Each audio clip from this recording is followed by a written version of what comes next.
Good evening, everybody.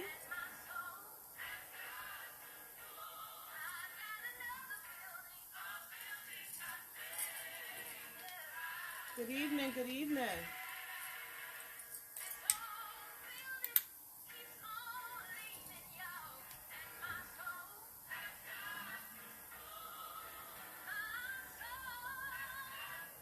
Me.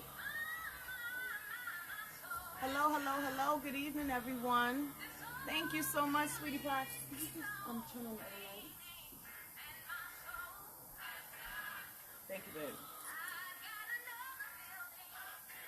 That did nothing. It's okay. You can turn it back off. Okay. Good evening, good evening. Hot Chamo. I put up a post and I read every last one of your comments. Good evening. I try to wait till at least 9 o'clock. This is the jam right here. Listen, y'all got to get into playing this for y'all ancestors. This is one of those ones that'll pull them right on in.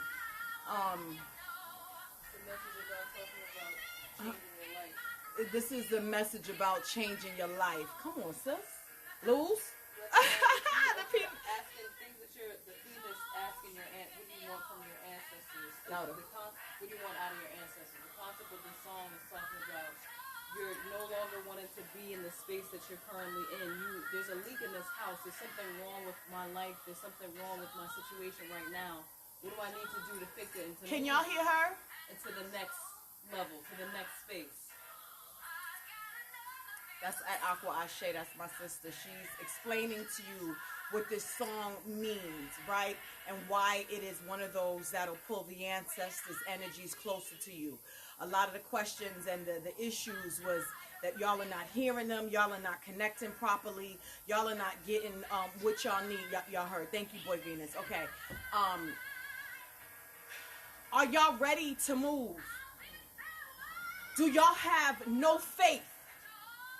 I get a lot of people asking for the sun, the moon, and the stars, but have no faith because it doesn't come fast enough for them in the way that they want it to come, because things don't come how you want it to come. It comes how you need it to come, right? What's going to make the most impact? What's going to force me to absolutely change my outlook, my perspective, my moves, my thoughts, my planning, my strategy, all of that, right? For you to be on your path, you got to know where you're going, right? What is it that I am here and what is it that I am meant to do? How much faith do I have in the powers that be, right? My bloodline, my guides, my spirits that are on the other side of that veil that step closer and closer to me every time I give just a little bit more of myself. Y'all don't give enough for yourselves, right? To the right things. It's all on the wrong stuff.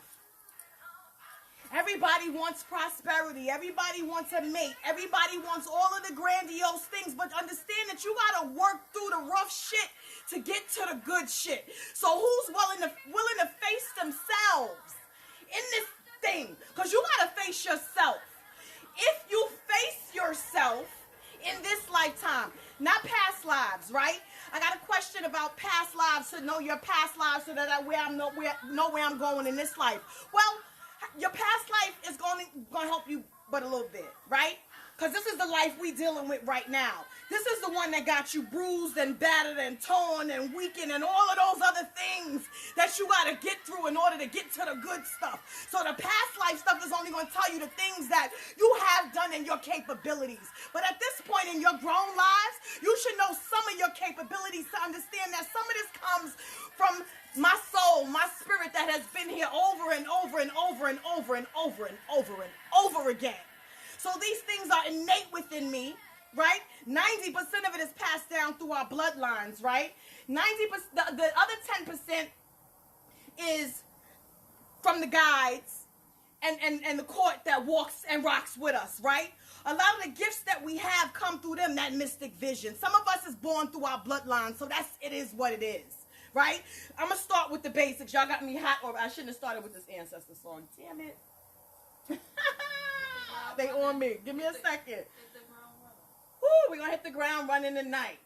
Right? We think it matters where meat gets its start. Like a pasture, serving grass a la Back carte. up. This will And take. cut to grow like a pro. Well, marble and juicy. Wow. At Whole Foods Market, we raise our meat right. Show-stopping taste. Every bite. Because I'm on live. Like, seriously.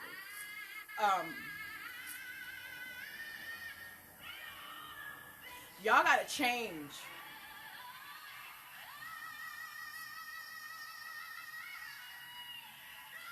There is a spiritual war that has been going on for quite some time, right? I've been telling y'all this for a long time now, right? As you continue to align spiritually, the knowledge from the past life starts to pop up and help you in this one. If you lived it, you already know it. You just have to remember. Lose, Emmanuel. You are reactivating the memory of your spirit, because your spirit will remember any and everything if you clean off what's been laid upon you in this life. I printed out all y'all stuff so I'll be specific on what I'm hitting tonight, right? This life has us conditioned to all of the other stuff instead of the important stuff, right? Prayer is a big thing, right? It is in what comes from here that the heavens hear, that spirit hears, that the universe hears, that forces attention to be laid upon what you are wishing and commanding and asking and deserving of. But you got to be deserving of the things that you are asking for. You have to have worked for the things that you have been asking for. If you have laid no foundational work to anything that you are asking for, you will not receive it. I don't care how many manifestation candles you burn, how many manifestation services you are a part of. If you do not do anything in the physical realm in order for you to receive abundance, you will not receive it. I don't care how many candles you burn, that does not get abundance. You have to live your life as if you are already abundant. Who woke up today and said, thank you, God, Olo Mario, Lofi ancestors, Egun, Iku, everybody who walks with me, thank you for allowing me to wake up another day, because yesterday a bunch of people died, and I salute you, and I praise you for not allowing me to be one of those people, to let me step foot on this plane another day to get my shit together, to get it right, to honor the contract that I signed when I came down here onto this planet. Who was grateful for another chance to get to do it again the right way starting today? Who woke up saying, oh, my back hurt, I don't want to go to work, oh, it's going to snow, oh, these kids is getting on my nerves? Who woke up with the wrong energy? If your energy is not right from the time your feet hit the ground in the morning, and your day is not going to go right, and it does not matter what you ask for, you will not receive it. At some point during that day, you're going to have to turn it all around. I done said over and over again that I start my day off with prayer and gratitude and asking for guidance for what I got to endure, for whatever comes during that day. Make me ready, make me prepared. If you stay ready, you ain't got to get ready. So it don't matter what comes through that door, I am prepared for it. I have asked for guidance. I have asked for help. I have asked for leadership of my ancestral line to show me which way should I be going. I hit a leg off if I'm leaving my house. Even when I'm not leaving my house, I say, Baba, this is what the moves are we making for today. If these moves shall change, I will notify you ahead of time so that you can go out there and clear my paths and clear my roads and move all these niggas out my way, because this is what I said I need to do, and I need you to help me to get there. I blow rum on him from my mouth, and I keep it pushing with my prayer. I set my day up from the time my feet hit the ground every morning. That's why I do the way that I do. That's why I'm able to move the way that I move. That's why I stomp the way that I stomp. Because when I get up, I'm getting everybody up with me, and I am letting them know what we got going on for the day. I do not miss not one of my energies. Nobody gets missed. I don't act like I don't have enough time to do anything where they are concerned, because when it comes to me and needing their time, they do not halter on me. Y'all got no faith. Tonight's live is about y'all not having no faith. You know how long it took for them to actually show me the things that I'd been asking for? They wanted to see how invested I was in it. Is it for the now? Is it for just the fly-by-night thing, or is she going to give it her all like she says she was? They will make you show and prove each and every time if your word is your bond or not. Y'all live a life of saying things and not acting upon what we said we were going to do because of any other reason. I don't care what the reason is. If I have to do something that interrupts my day and I can't get to my prayer at a normal time that I usually get to, I don't care if that clock hit 2 a.m. I'm on it still. Before I go to bed, everybody gets touched. I don't say, oh, well, I didn't have time. I'm tired. I'm this, I'm that. Never. Never. Never. So, I don't want to hear the excuse of not having the time, the children, the husband, the mate, the job, and then you turn around and ask for abundance. No, sir. That's not how that works. The internet got y'all believing that 97% of these people on here don't walk it like they talk it, right? Their lives are shit, and they're giving you baseline information on how to get stuff going and buy their services and all kinds of other stuff. Well, y'all ever see me do an abundance service? Never. What do you think that is? I know that if you ain't doing shit to get this money, I can burn all the candles in the world. I can give you all of the things in the world. How many of y'all are going to take that money and go and pay for a mass at a church for your bloodline to get them elevated? How many of y'all people are going? I was talking to a friend of mine the other day, and we were, I'm trying to set up something where, here in New York, where you guys can get readings, EFA readings through the Babalawos that I know, and have it set up for you to get to them, right? So we were finding a location, right? So she was saying, well, how are people going to get to X, Y, and Z? And I said to her, let me tell you something. I've had people fly, okay, from other parts of the world here to get their readings done, right? Knowing that it probably is going to be more, so they came prepared for the weekend. So going ahead of it, we read it ahead of time, a little bit of it for what we could read, right? Before they got to Ifa to say they're going to need more, right? Had the Babalawos lock down the weekend for them so that they know that this day they're going to have to do this. Okay, so this is the reading day. We're going to have this day and this day that they're going to take care of the services and ceremonies that you need so that you can get it done while you're here. These are for people that live out of town.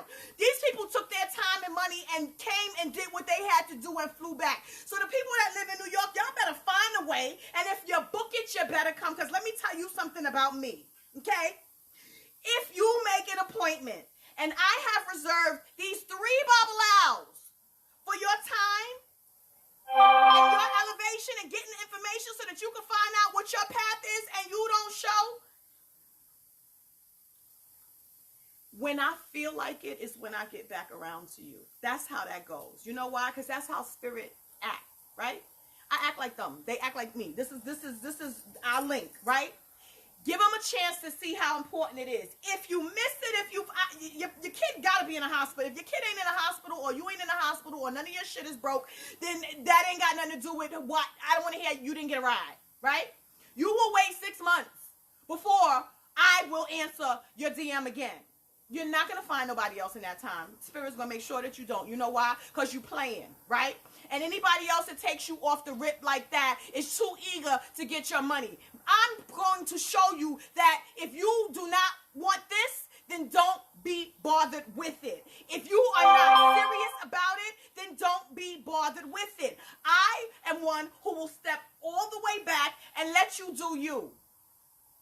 You will have to circumvent and come back at some point because your Agoon sent you here to me in the first place, right? They sent you to the safety of it in the first place because they know I'm going to watch it. I'm going to make sure it's right. I'm going to make sure you get what you need, and then I'm going to let you go on your way. I'm not here to hold you. And I'm not here to be holding up people that don't really want it. I have gotten to the gates of something with somebody, and they did some bullshit, and I all the way left them where I found them at. I'm her. I am that person. I am not here to coddle anybody.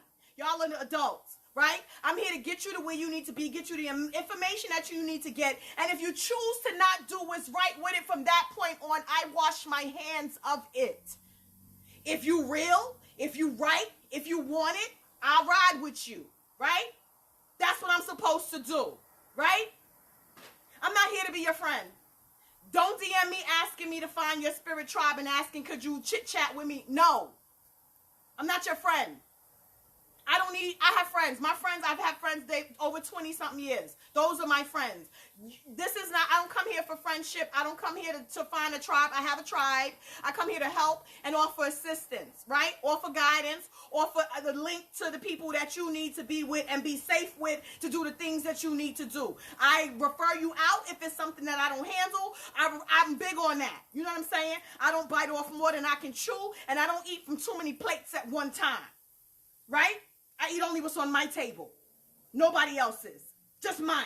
Because mine is set just for me. So when I allow you a seat to pull up and do something here, I expect you to be sitting there when you said you was going to be there. Because if your word is not your bond, then I don't need no time wasted on you. Understand me?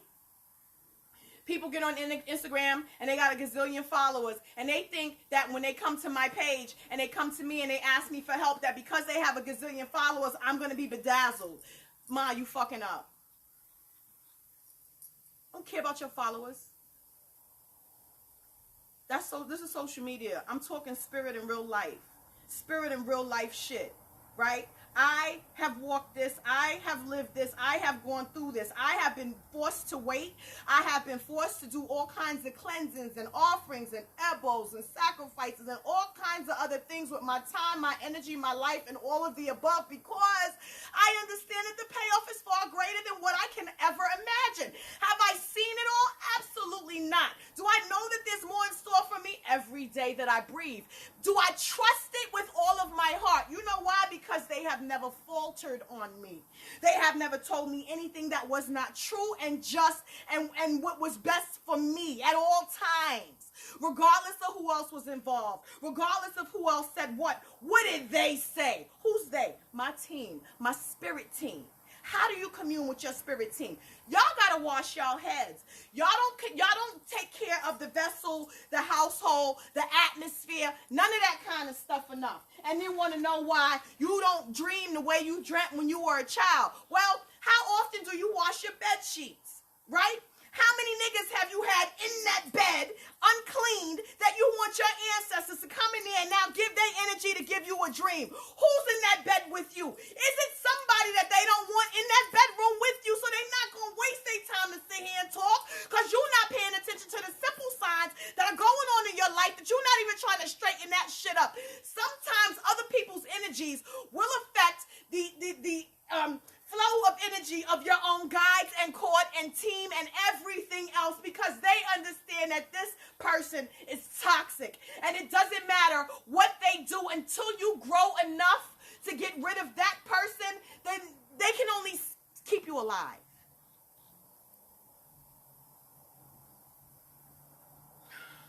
I'm burning up. Yeah, baby, thank you. Y'all got to get grounded. Y'all got to clean yourselves. Y'all got to clean your heads. I remember there was a time that I had been trying to hear. You know, as a child, I would see clearly. The hearing was on, and it was just on, right? What you don't use sits dormant until you figure out how to wake it up again. Right? So the gifts that you've had are still there.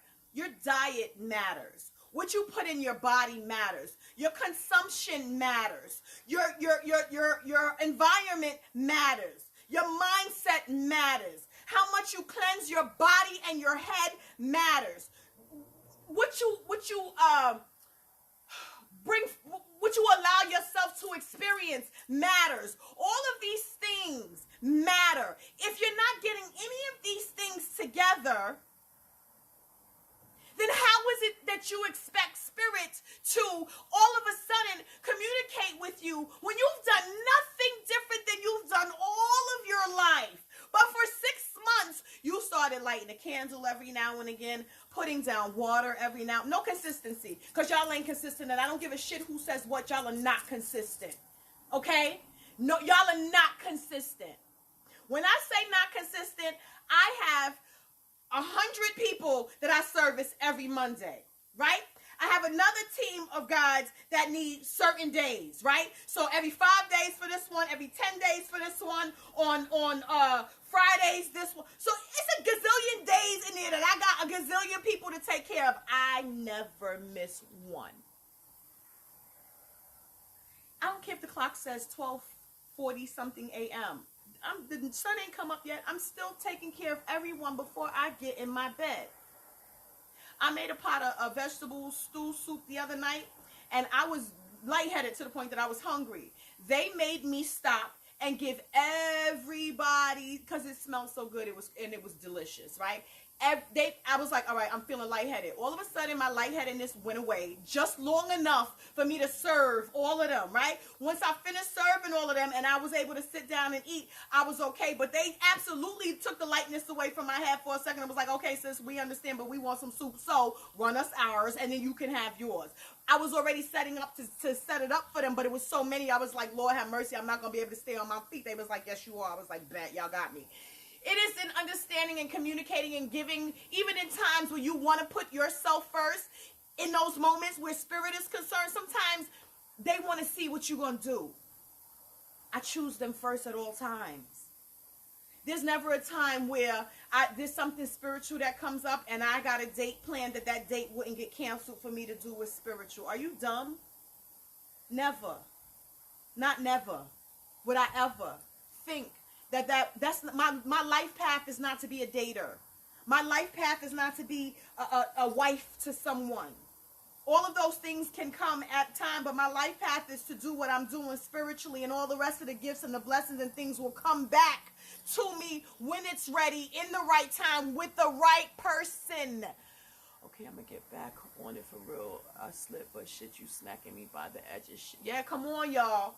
Come on, because y'all are not consistent, and y'all think that, oh, New Year's 2021 is going to be better. The shit has hit the fan, and it's already started. It's not getting better. No, not for you guys. So you got to get on it so that you don't have to suffer, because there's suffering going on in the world, right? And we don't want to suffer. Some of us don't have to suffer, right? People dirty their hands doing all kinds of dumb shit, right?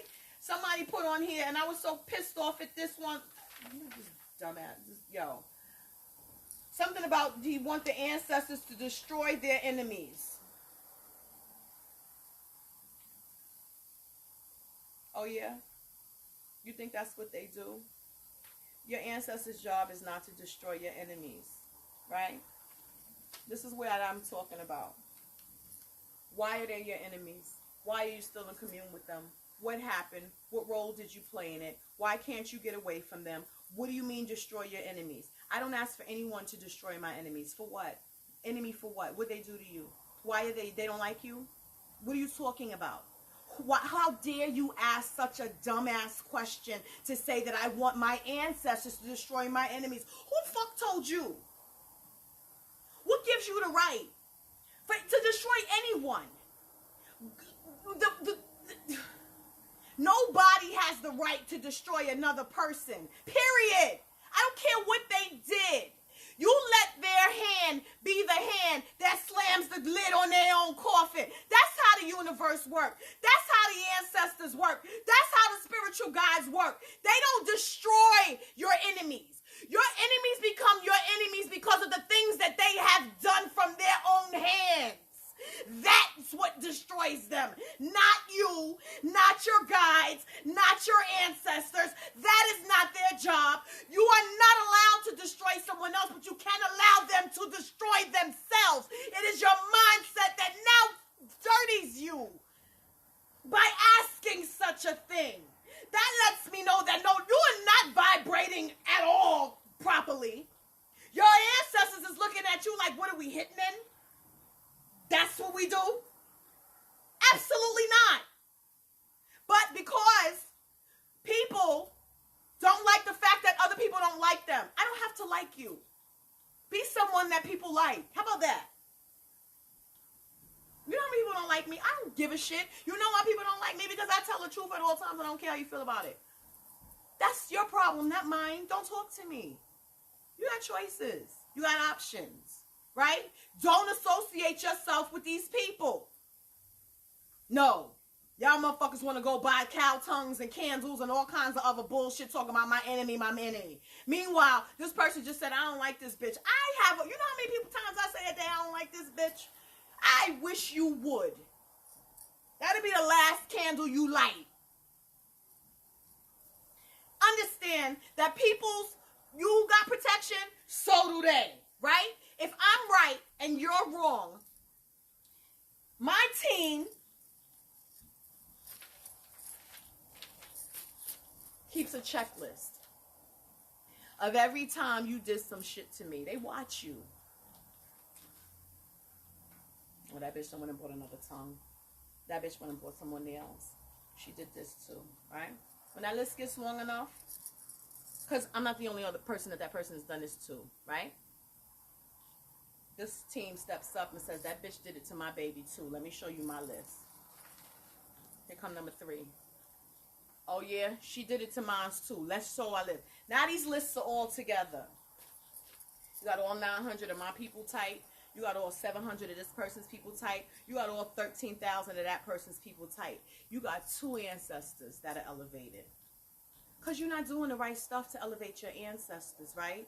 You got 2 elevated ancestors against an army. At some point, that person's ancestor has no choice but to look at this paperwork, that, like court, right? Judge, here, look. They step back and let that person catch it. Catch it. That's not mine taking care of my enemies and none of that kind of stuff. Your hand started it. You did it. You wanted all of this bad stuff for my child who wasn't doing nothing to you, but they just didn't like you. You thought that you can control what happened with someone else's life that has free will, that never lifted their hand to do anything to you, that never did anything to you, that never even just said, I don't like that bitch.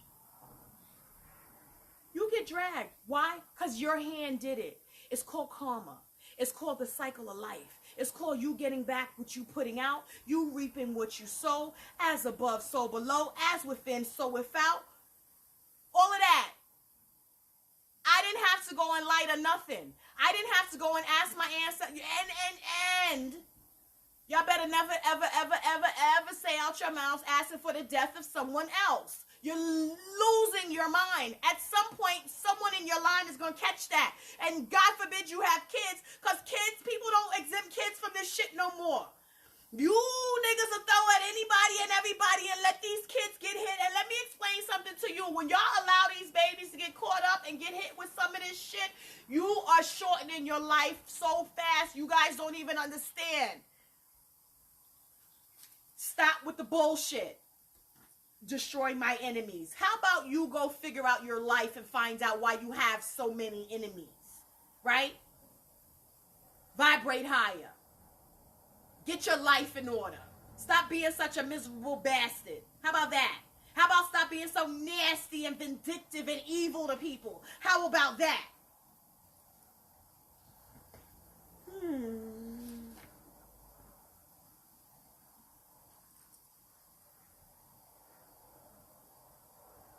People asked about relationships. You got to be ready for a relationship. You got to know what type of relationship you're looking for. And if you haven't done the soul work to heal the wounds left from not honoring yourself and walking away from situations that you were not tied to and got hurt, and now you're looking for a good man. Did you learn how to identify what a good man is yet? Do you know that when the good man comes, that you can't argue with him the way you argued with the old man, because he was about that smoke? This one is about communication. Have you learned how to properly communicate and then speak Y'all let shit boil over and hold it and hold it and hold it until it blows up, and now the argument got 15 layers in it, and all he did was didn't wash a cup. But you mad about some shit he did 2 weeks ago. But you couldn't even rationalize your mind to figure out, how do I ask him? Could he, baby, when there's no dishes in the sink, you mind if could you just wash the goddamn cup? Like, really, fam? No, you mad about that. You mad because he ain't home. You mad about all these other things, and instead of you sitting there and having an adult conversation, you pocketing that shit and waiting for one thing that he does, that he steps out of line, and then you fucking snap. You can't do that and ask for a good man. He's out of there. So are you ready for a relationship? You gotta speak to be understood, not just heard, right? As you see, when I'm in a relationship with the right man, unless he do something really, really, really, really well, I don't talk to my man like this, like never. I respect him. I'm supposed to respect him. I'm supposed to allow him to feel like he's leading the family, but he has to be able to do that, right? So I'm picking wisely, right? I'm taking my time. I'm not worried about loneliness and all that other kind of stuff, because I have plenty of things to do and plenty and I can date when I want to date. I just don't. These men that listen, it ain't worth it right now for me and what I'm being offered. I don't like what I'm being offered. I don't like the menu. So I don't have to settle for the menu. Go find me a chef to cook what I want, and then when it's ready, y'all let me know. My ancestors have dead ass sent dudes that I've seen at service, like, because I deal with dudes in the spiritual community too, and please understand that they are niggas too, okay? They just know some spiritual shit. Other than that, they are gonna give you the same type of problems all day. So don't get over there thinking that, oh, I'm gonna date this spiritual man and it's gonna be easy peasy and breezy. No, that's not how that works either, because they are a hot mess over there too. But trust and believe, I've done it, I've been there. They are a hot fucking mess, right? And it's even worse because they know better, but they don't do better. They are a hot mess, right? They've absolutely, I picked one out. 45 days later, the same one they sent to come and do a service at one of my relatives' house, sent him right to the door. I was like, y'all, I like y'all. I just gotta point them out. Like, just show me which. When you're ready, when there's somebody for you, when it links up right, that they'll find a way to get you back in contact with who you need. Yeah, you should feel attacked. Listen, y'all men, y'all gotta get on your job, right? Y'all get these alekes, y'all get into spirituality, y'all get the surface stuff of things, and y'all don't want to go no further. You gotta, if you're gonna do it, then do it right. Start it from here, right? Work it out here, right? You don't understand what the love was between a man and a woman because you didn't see it. You never saw your mother love properly, but you know what you would have liked to see for her.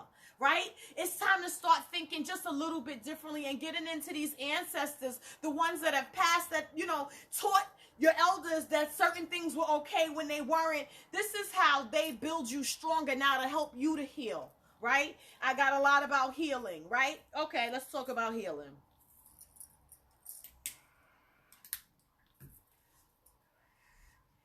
Did you die? No. Okay. So you're still here. Right? Yes. Okay. So that means that there's still something that you can do. For who? For yourself, right? And then that will then transcend into the children and the lineages and everybody that's coming before you. Okay. So let's take a real good look at who raised us. You know the issues you have with your parents. You know, watching them, the things that should not have been. You know what made you feel scared, what made you feel uncomfortable, what made you feel unloved, what made you feel unheard, what made you feel all of the things that are now affecting your existence now. When you get triggered by something that reminds you of a time that you were hurt, you have got to stop and address it. Not play it out to say that this is why I'm feeling. This ain't why you feeling that way. That's why you feeling this way. This is basic to the real issue, right? Nobody wants to dig beneath the surface anymore. Everybody wants surface level shit, but you got to go a little bit further than that. Those of you that have had sexual trauma, you guys need counseling. You need counseling of some kind. I don't care what kind. Find a kind and do it, right? You will never be able to give a partner what that partner truly deserves, nor will you be able to receive the proper love, affection, attention, and intimacy that you deserve if you don't heal what happened to you. When I say heal it, you don't forget it, you make peace with it, and you don't allow it to run your life anymore. You lived through it. It taught you something. Pay attention to my children first and foremost. Don't leave my kids with people that I don't know. How did it happen to you? Everything the way that it happened to you, make sure that you watching to make sure it doesn't happen to yours, right? Nobody can take my kids nowhere. My father wouldn't allow my mother to let us spend a night outside. He had girls. He used to be like, you're not letting my fucking babies spend a night at nobody's house. Like, no. They will be here and they will be watched. Absolutely not. They want to have company? Bring them over here. My mother wouldn't even let us go to friends' houses after school if she didn't call. And I'm talking junior high school. If she didn't call, and high school, if she didn't call the person's mom and make sure that the mother was going to be home in the household, bitch, you ain't going. I need somebody that's going to be held responsible should some shit go wrong with my kid, because my mother's that mother that will get in the car and come beat your mother ass, straight up. Y'all let y'all kids run a little too free.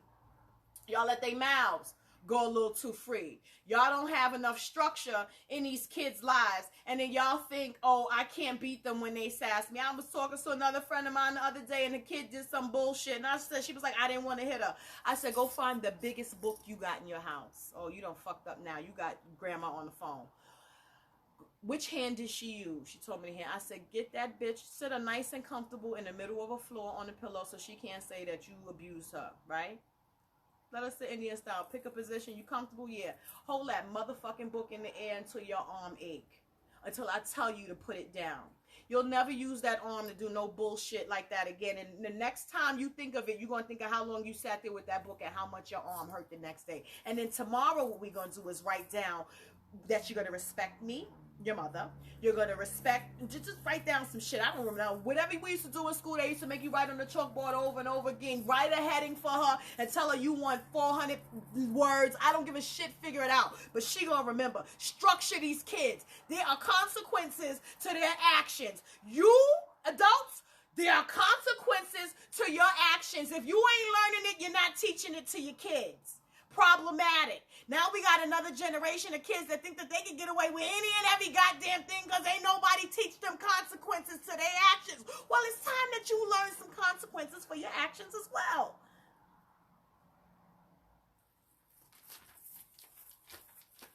Whew.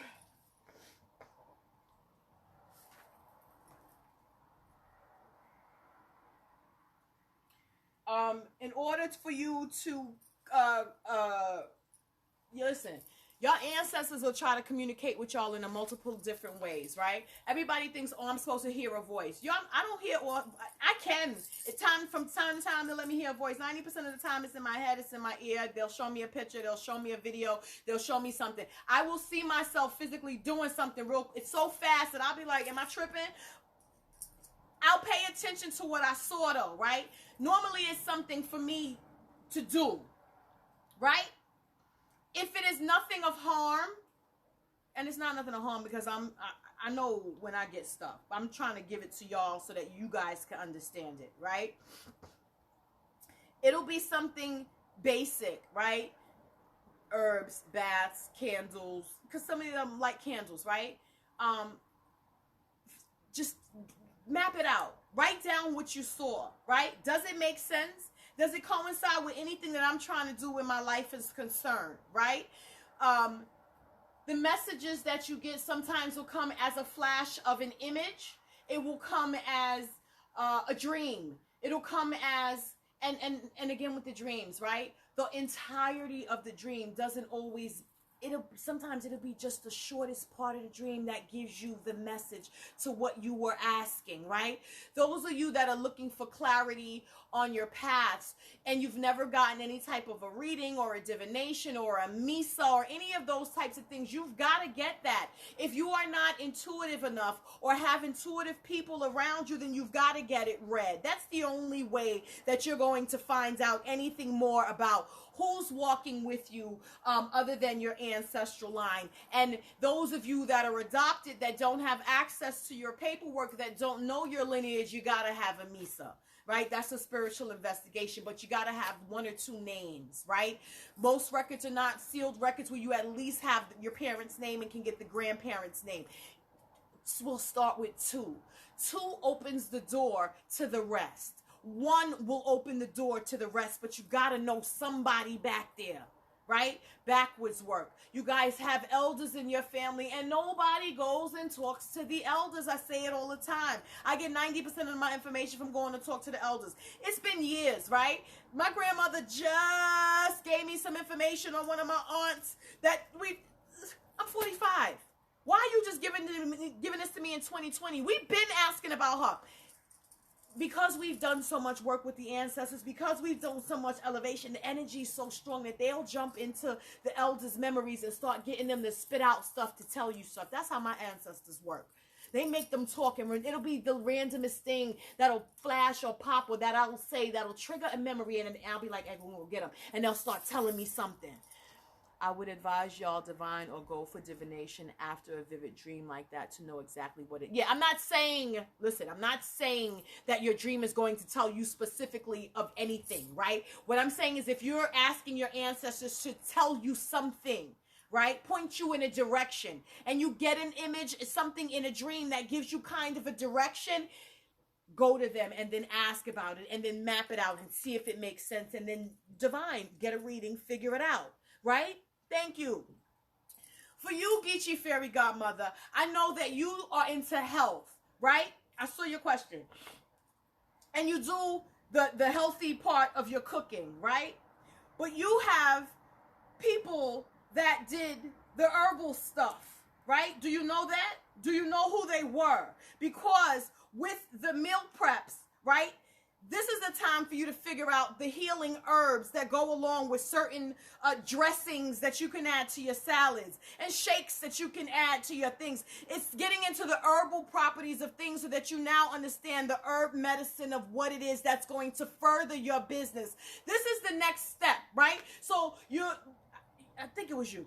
You do the health, the meal, the healthy thing, helping people live healthy and all of that other kind of stuff, eat healthy, right? You got to take it a step further, right? Now I need to know what other things can I incorporate in this, which forces you to learn herbs, nature's medicines, right? Healing properties of, different things of that nature to now incorporate those powders into your shakes, into your drinks, right? But now you know herbs, right? So now you get to make cleansing baths for yourself and your family, right? This is opening up for the next level of adding on to the things that you need to be doing when you're lost and you don't know your steps. Yes, my grandmother is a herbalist, and I'm researching how to farm so I can have my own land and be self-sustainable. In the meantime, you want to start doing little things in your house, right? Little, the growing of the natural tomatoes and all this other kind of stuff that you can do at home, right? The herbal supplements that help with liver functions and things like that. I was reading what was the herb? I have a herb book that tells you of certain herbs to help with the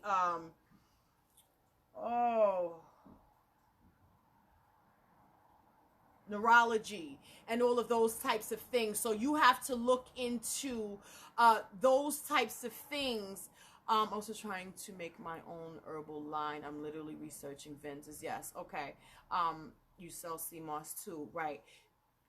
this is your next steps. This is where you're supposed to be going. You said you don't really know. This is it, right? Get more into, so grandma's still alive, right? Who taught grandma, right? Big mama or her father, but I'm gonna say big mama, right? Who, like, what did she use? Go into the old herbal remedies. Don't look so much towards the newer things. Look into what your people use, because that is going to make it better for you, because it is going to be something that they are familiar with using, and then your ashe is going to be more into that because they're helping you with something that they've already curated, right? Something that they're already used to using, something that they know how the magic in this particular substance, herb, whatever it is, works, right? It's gonna sell for you because this is through your bloodline that gave you this recipe. This is through your bloodline that uses these types of things. It's not in accordance with everybody else does. It's so many different types of herbs and things that you can utilize that it's not so mainstream. But when I see Geechee, I know that them yard people back there have something, and them pull it up out the ground and them grind it up and use it to make a powder, right? And those powders are what they use to do their teas and their tinctures and things of that nature. So you have to do a little bit more research and then get hands-on with what you are trying to do. See? They want you hands-on with touching some of this stuff so that it grows from your own hand, not so much of vendors, right? There are times where you will need them, but they want you touching these things and growing these things yourself. That's where your abundance will come from. But don't forget about them in the process. See, you can't forget where you're getting the information from. You can't forget the honor that you give them from what they're telling you. See, you have to remember, these are things that they remind you of in your lifetime that them do. So them tell you the things that them do for you to understand how this come, right? You learn them. You learn them, and then they tell you, this is what we do. We're going to make you do it, baby, because this is where the money for come, because we give the ashe to this. This is what we work. You people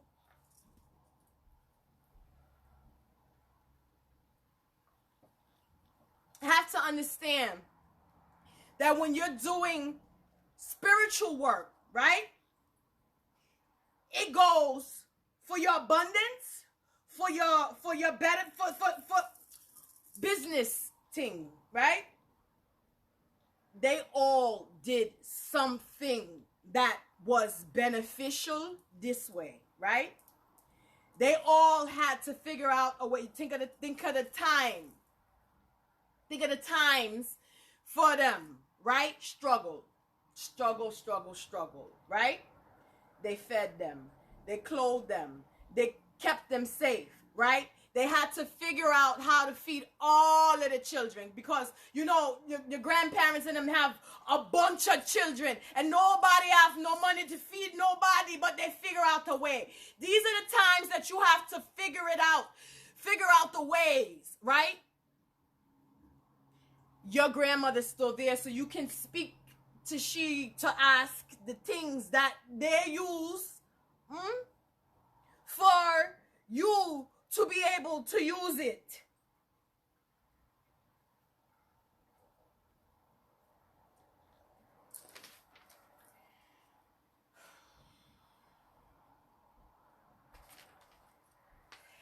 There is a point with a lot of you, right, who have done the ancestral work. You are consistent with the ancestral work. Everything is flowing. I'll be honest, my ancestors are not the loudest, right? They are...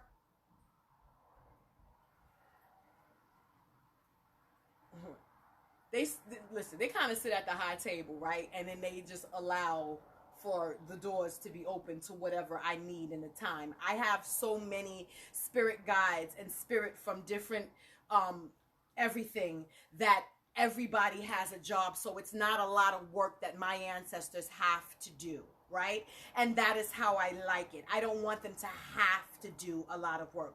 There's a lot of work that they want to do and that they like to do. They like to do certain things. So I reserve those certain things for them, right? When I'm speaking works, house cleansings and things of that nature. I know which team walks with me, but when I bring them, I have the rest of my guides and everybody works together when we're doing something. But when it's certain energies that need to be moved, my ancestors like to come in and flex a little bit. So we let them in there to do that, and they'll step forward to do certain things. But the other stuff, they'll be like, let the rest of them do the things that they're supposed to do. We chill and go get us something to drink. And I'm like, okay, you know, I basically lean on my ancestors most for direction and grounding. You know, I lean on my ancestors for the watch, right? They are the night's watch, right? They watch everybody and everything from all aspects of it, present, past, and future, to tell me if this person is someone that I should be dealing with. I lean on them for that. I lean on them for telling me the character of people. I lean on them to tell me who should go and who should stay. They only want what's best for me, so they're going to tell me who should go and who should stay at every turn, right? The smoke, everybody else takes care of the smoke, right? So you start these over the tables. Everybody's reading tarot cards. Nobody knows who reads their cards. Tarot cards come along with a spirit. Could be a Madama, could be a Gitana, could be an Indio, could be any spirit who read tarot cards. It could be any one of them, but your cards are not independent of us. It could be an ancestor that read tarot. Your cards does not come independent of a spirit. When you are trying to learn to read cards and it is not clicking for you, that means you have not made first, you probably haven't identified who's reading your cards. That's the first issue, right? None of my people share a deck of tarot cards. They don't share them. Some of us don't even need the cards to read. As you can see, I haven't picked up a card, right? We use them as a tool to pull on whichever one of their energies you want to talk at the time. Because if there's a bunch of them, how do I get it so that I hear one at a time so it doesn't sound like a bunch of confusion and I can't hear anything? I've seen multiple people. So, and please, y'all always think, oh, she's talking about me. Yeah, but if the shoe fucking fits, put the bitch on and slide through the hallway, right? You can't have 10 sets of tarot cards and you pulling one from each deck and think you're talking to one person. No. Did you even ask if your person is, if these are their cards? I had to ask each one of my people who wants which set of cards. They told me, this one's mine, this one's hers, this one's mine, this one's hers, this one's hers, she got another set, she got this set. Everybody has their own set. It clarifies who I'm talking to, who I'm dealing with. So then it lets me understand that one's energy. When the accents start to come out, because I got a bunch of them that got accents, right? But the dialect of some of them are very different. I have one who is a learned one, right? She got an accent, but she uses the biggest of words. And when she first stepped forward, the accent was familiar. But when she used these words, I knew it wasn't one of my other ones. So I had to push her back and say, hold up, sis, who are you? She showed me herself. My other madamas grabbed her, right, first, and was like, you know she ain't having it. No, show her. She showed me, and then they let her back through, right? There's a presentation that must be done. You don't just get to come close and mount me on none of that kind of stuff, and I don't know who it is.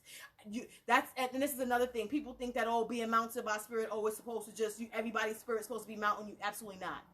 Only spirits that's supposed to be mounting me are mine. Your spirits should not be mounting me.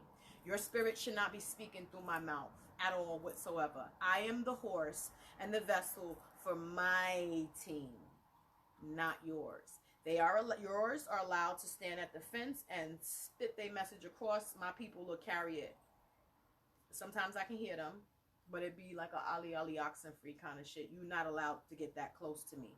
Y'all shouldn't be allowing anything to take over your body and you don't know who and or what it is. Trickster energies are very tricky. They will make you think 1,000 things in the beginning till they get enough of your energy, and now you're hooked. And they're hooked, and it takes a lot to get that energy off of you. So be very careful and be very mindful. If you are not sure, you get a reading, you get a divination, you have a spiritual investigation done. We sit with a white table, a bunch of empaths, spiritual people sit around. We open up space and call into spirit, having our security system in place to call in your prudent and benevolent energies to come forth and tell us who they are, why they're here, what they came to do with you, and things of that nature, specifics to you, right? That's the safe way. Mounting spirit is a dangerous game if you do not know what you're doing and you do not know who's mounting you. I caution you guys to do that. And please understand that it's not fun, right? It's exhausting, right? You feel what they felt. It's scary in the beginning for some people. Others have just been used to it, and it's just, you know, like second nature. But you still must remember that you got to clean yourself constantly. You must be clean. And if you're a horse and you're easily mounted and you're easily, it's easy for spirit to come close to you, you need extra levels of protection, period. Some people are just a little bit too close to the spirit realm, and it's not a good thing all the time, especially when you're not protected. That means that too much can slip through. Y'all are the ones that need your ancestors the most.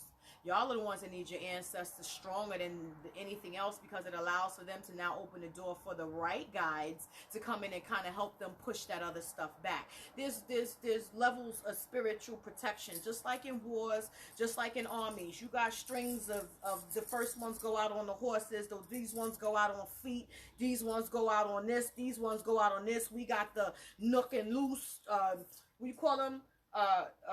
Ones that shoot the arrow, all of them. You got different strings of different teams that do different stuff. And your ancestors are the ones who allow the right ones to step out when it's time, when you're ready, when you need them. But the ancestors got to be strong, because if nobody's guarding that gate, then it's chaos. And you don't know who's who and what's what. Everybody's fighting for time and space and attention, and you don't know where it should go. Readings, divinations, misas. You got to have these things done.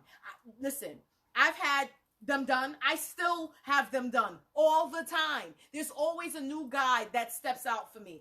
Just when I think I'm done and nobody else is coming out, here come another one. And they be lit.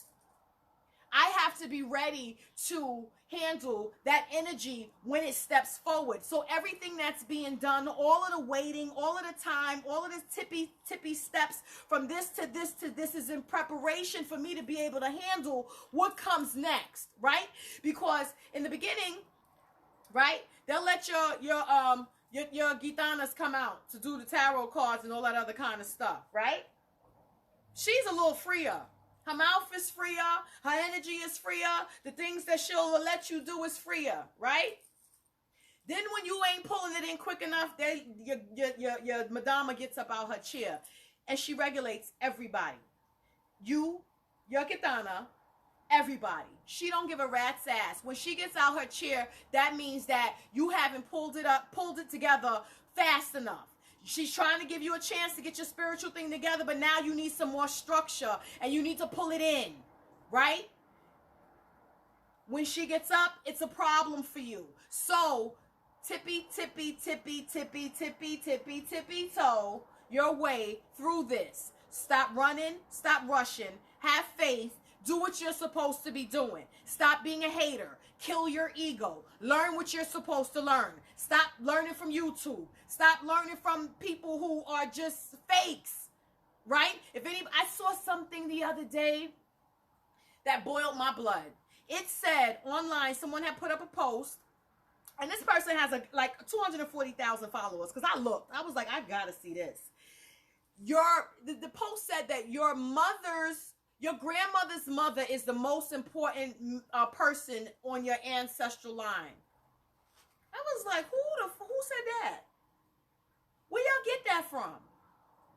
Did she hatch? Did she just appear here from nowhere? Did she not have a mother? Did that lady not have a mother? Did the one before her not have a mother?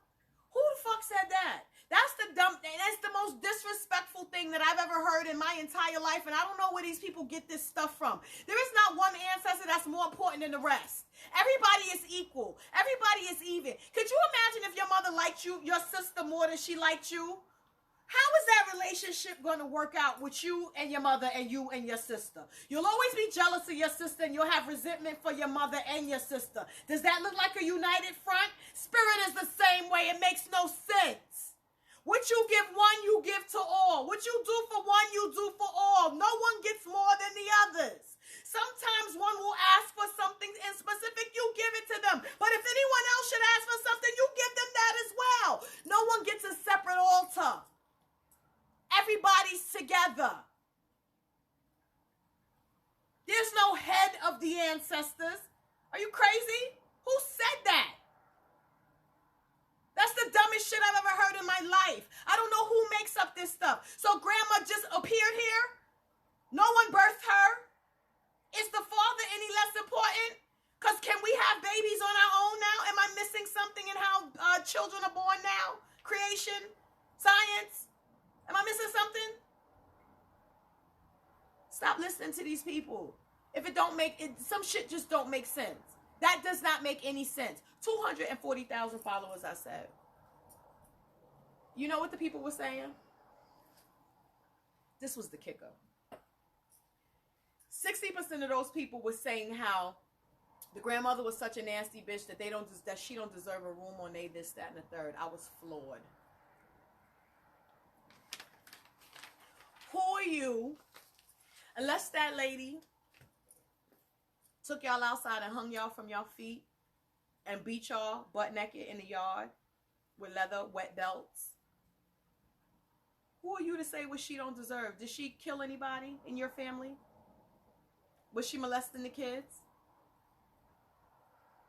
It has to be something that it's been so destructive that you don't put that person on your altar, or that they don't deserve anything in this moment. But that doesn't mean that they don't deserve anything ever to say such a thing. If that lady decided to have an abortion, you wouldn't be here. So she deserves at least light. You don't have to do it at your house. You can go to the church and light her a candle. You can go to the church and do an intention mass for those ancestors and those elders who you didn't have the best relationships with. I have ancestors and elders on my ancestral altar. And remember, the Boveda is separate from your ancestral altar. I have people on there that were not the best in life, right? In death, they make up for that. You know why?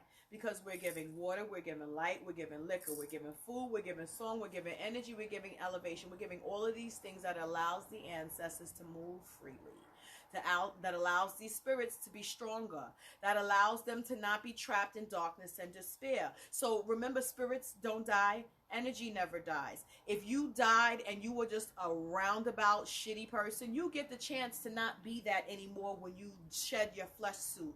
When this suit leaves, right, you no longer have the human emotions of your human existence. And now you can understand from a spirit standpoint of what you did that was so wrong. Those are the energies 9 times out of 10 that come back to help you more than any other ones. And here you are talking about what they don't deserve.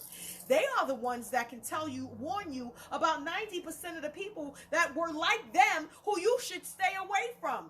They are the ones that'll come in and handle somebody for you that wants some smoke, because they understand what it was like to be out there handing out that smoke, and they feel like they owe you. You gotta learn how this works. You can forgive and not forget. You can forgive and allow it to not ruin and run your life. If you truly forgive, then you're not holding that person responsible for the reasons why your life is what it is. A lot of times, people that sit there and they don't know how to forgive, right?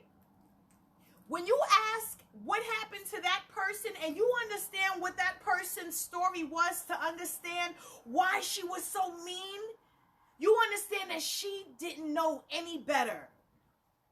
She didn't understand why she wasn't protected. Then I'm talking about an aunt, right? She didn't understand why she wasn't protected like the other sister was. Why she was raped and nobody took care of her. So do you think that she was going to be nice to anybody else in the family? Absolutely not. She was a fucking raging maniac. Why? Because she was angry and she was hurt and she didn't know what to do with that anger and pain. And so she lashed out at everyone.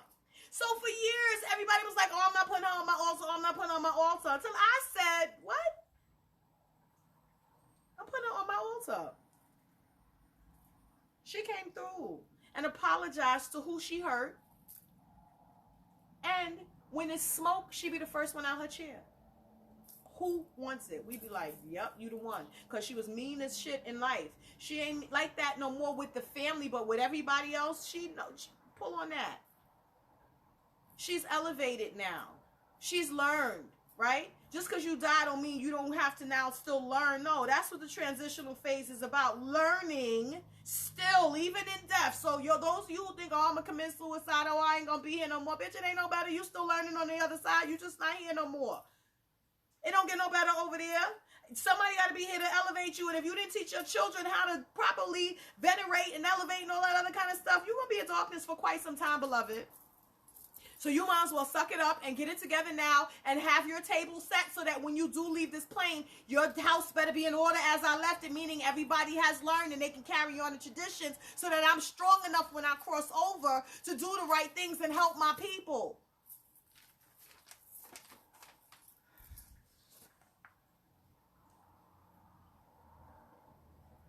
Y'all got to learn how to find peace, right? I got the thing about peace and healing. This is part of it, right? What is going to bring you peace? You're not going to have peace until you know your path. You're always going to be grabbing for things that you think you deserve or you think you want, even if it's not even in your lane. You got to know your path for you to find your peace so that you can do something that correlates with your path. If not, you're always going to feel like you're grabbing at strings. You're looking for things that are unattainable for you because it's not in your path. So it'll be a fleeting stuff. We don't want fleeting stuff. We want stuff that's going to last, stuff that's going to give us back things from what we've put into it. That's what this is about, right? You got to find your path. You got to know what it is that you're supposed to be doing. And if you're not asking, you got to figure out, first of all, what am I good at?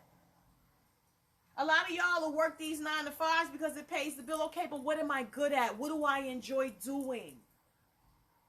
What did my mother do? What did she do that I could do? What is it?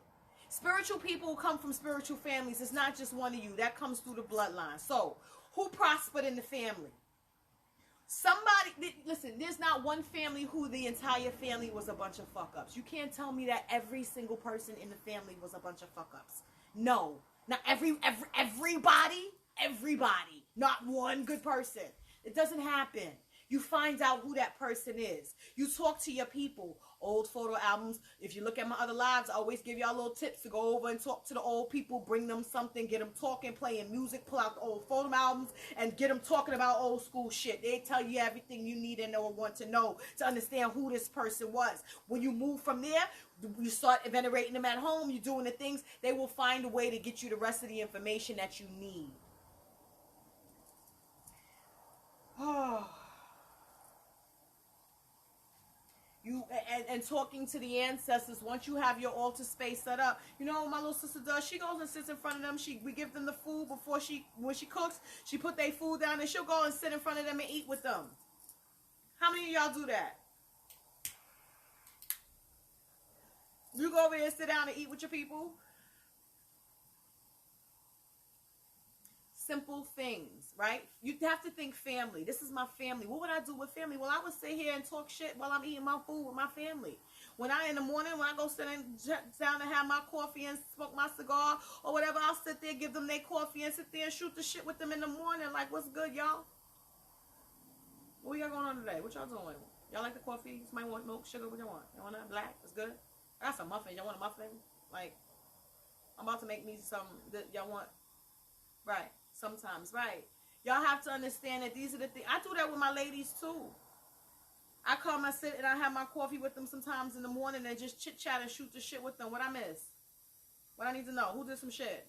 my phone will start ringing. They be like, we gonna send it to you right now. You gonna know what happened. And they be making people tell me stuff all the time. I ain't gotta go look. They already seen that shit. They gonna make you tell me what you did. So I ain't gotta go try to figure it out. You have to do these things. These are, and I'm not talking about every single day, right? From time to time. It is about a home. What makes a home? Right.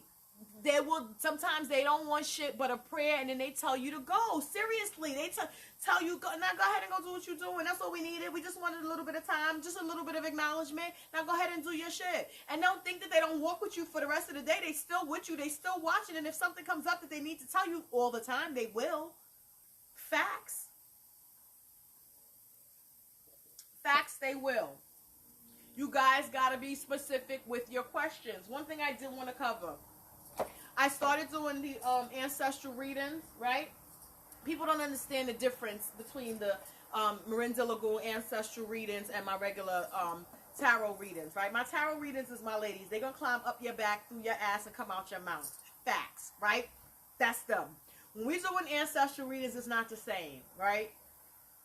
We are calling on your prudent and your benevolent and your elevated ancestors. At this point, when we open the reading, they tell you what they want to tell you, right? There's a message that comes in the beginning. The middle of this reading is all basically your questions. What do you want to know? What do you need to know about anything?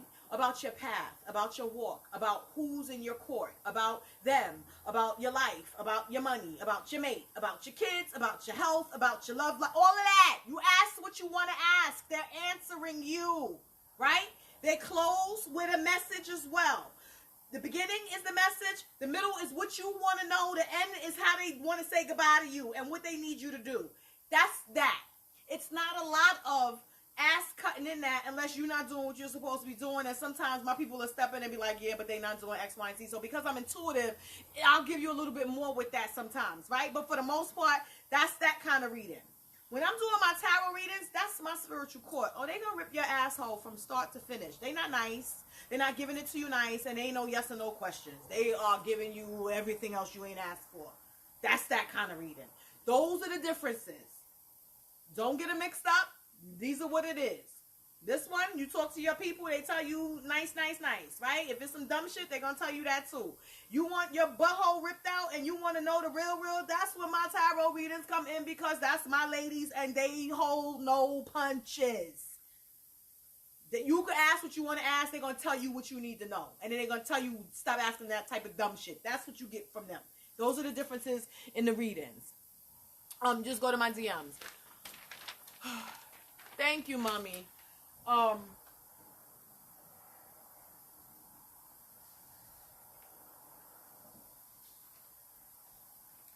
Your love life and your career.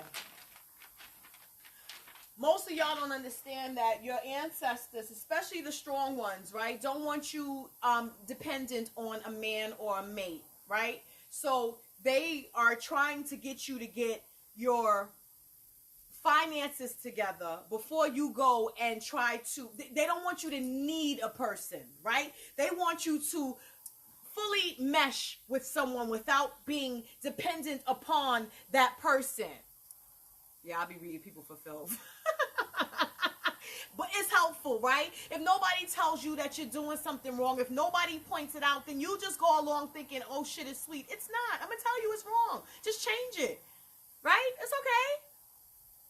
You know it's wrong. I'm not going to step through the screen and smack you. I want to sometimes, but it's up to you. I can only tell you what I see. I can only tell you what I hear. I can only tell you what they're telling me to tell you, right? And I know that it's true. So just fix it, right? If you want change, you got to be willing to change yourself. If you're not willing to change yourself, then it doesn't make any sense to even be bothered.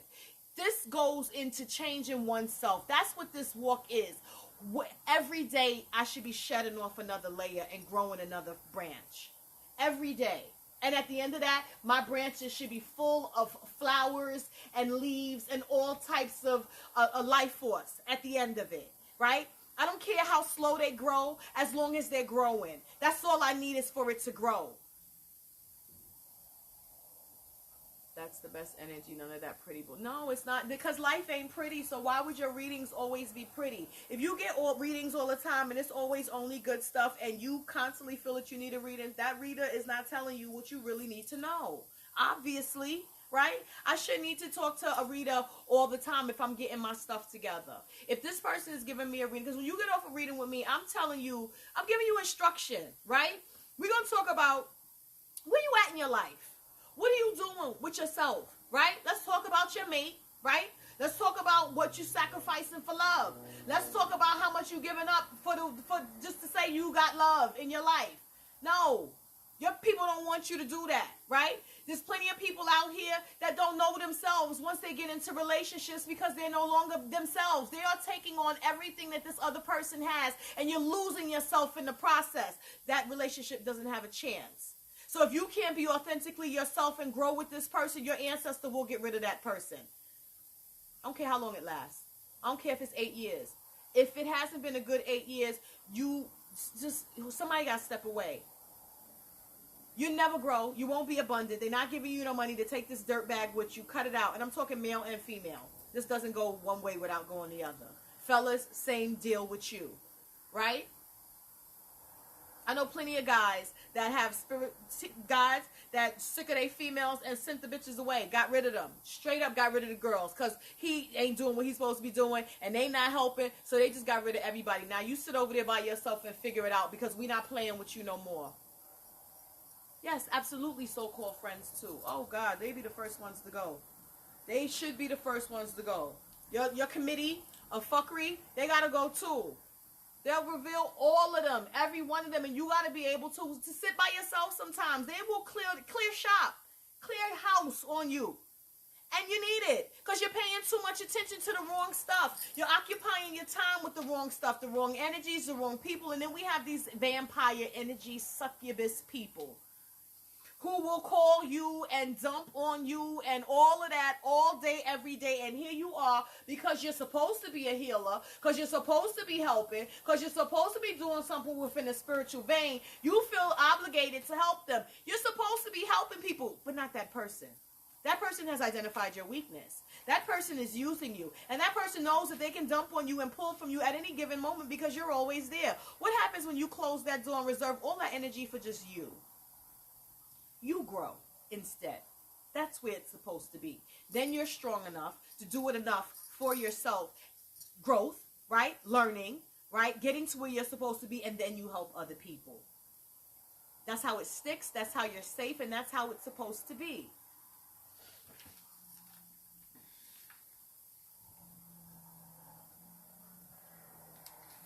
We talked about the past lives.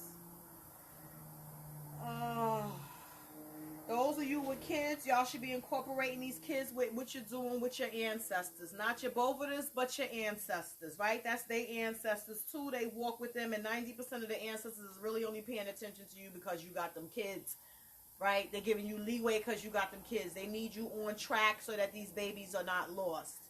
Pay attention to your kids. If your kids are having dreams, pay attention to your kids' dreams. If your kids are telling you they seen something, you better ask them to draw what they saw.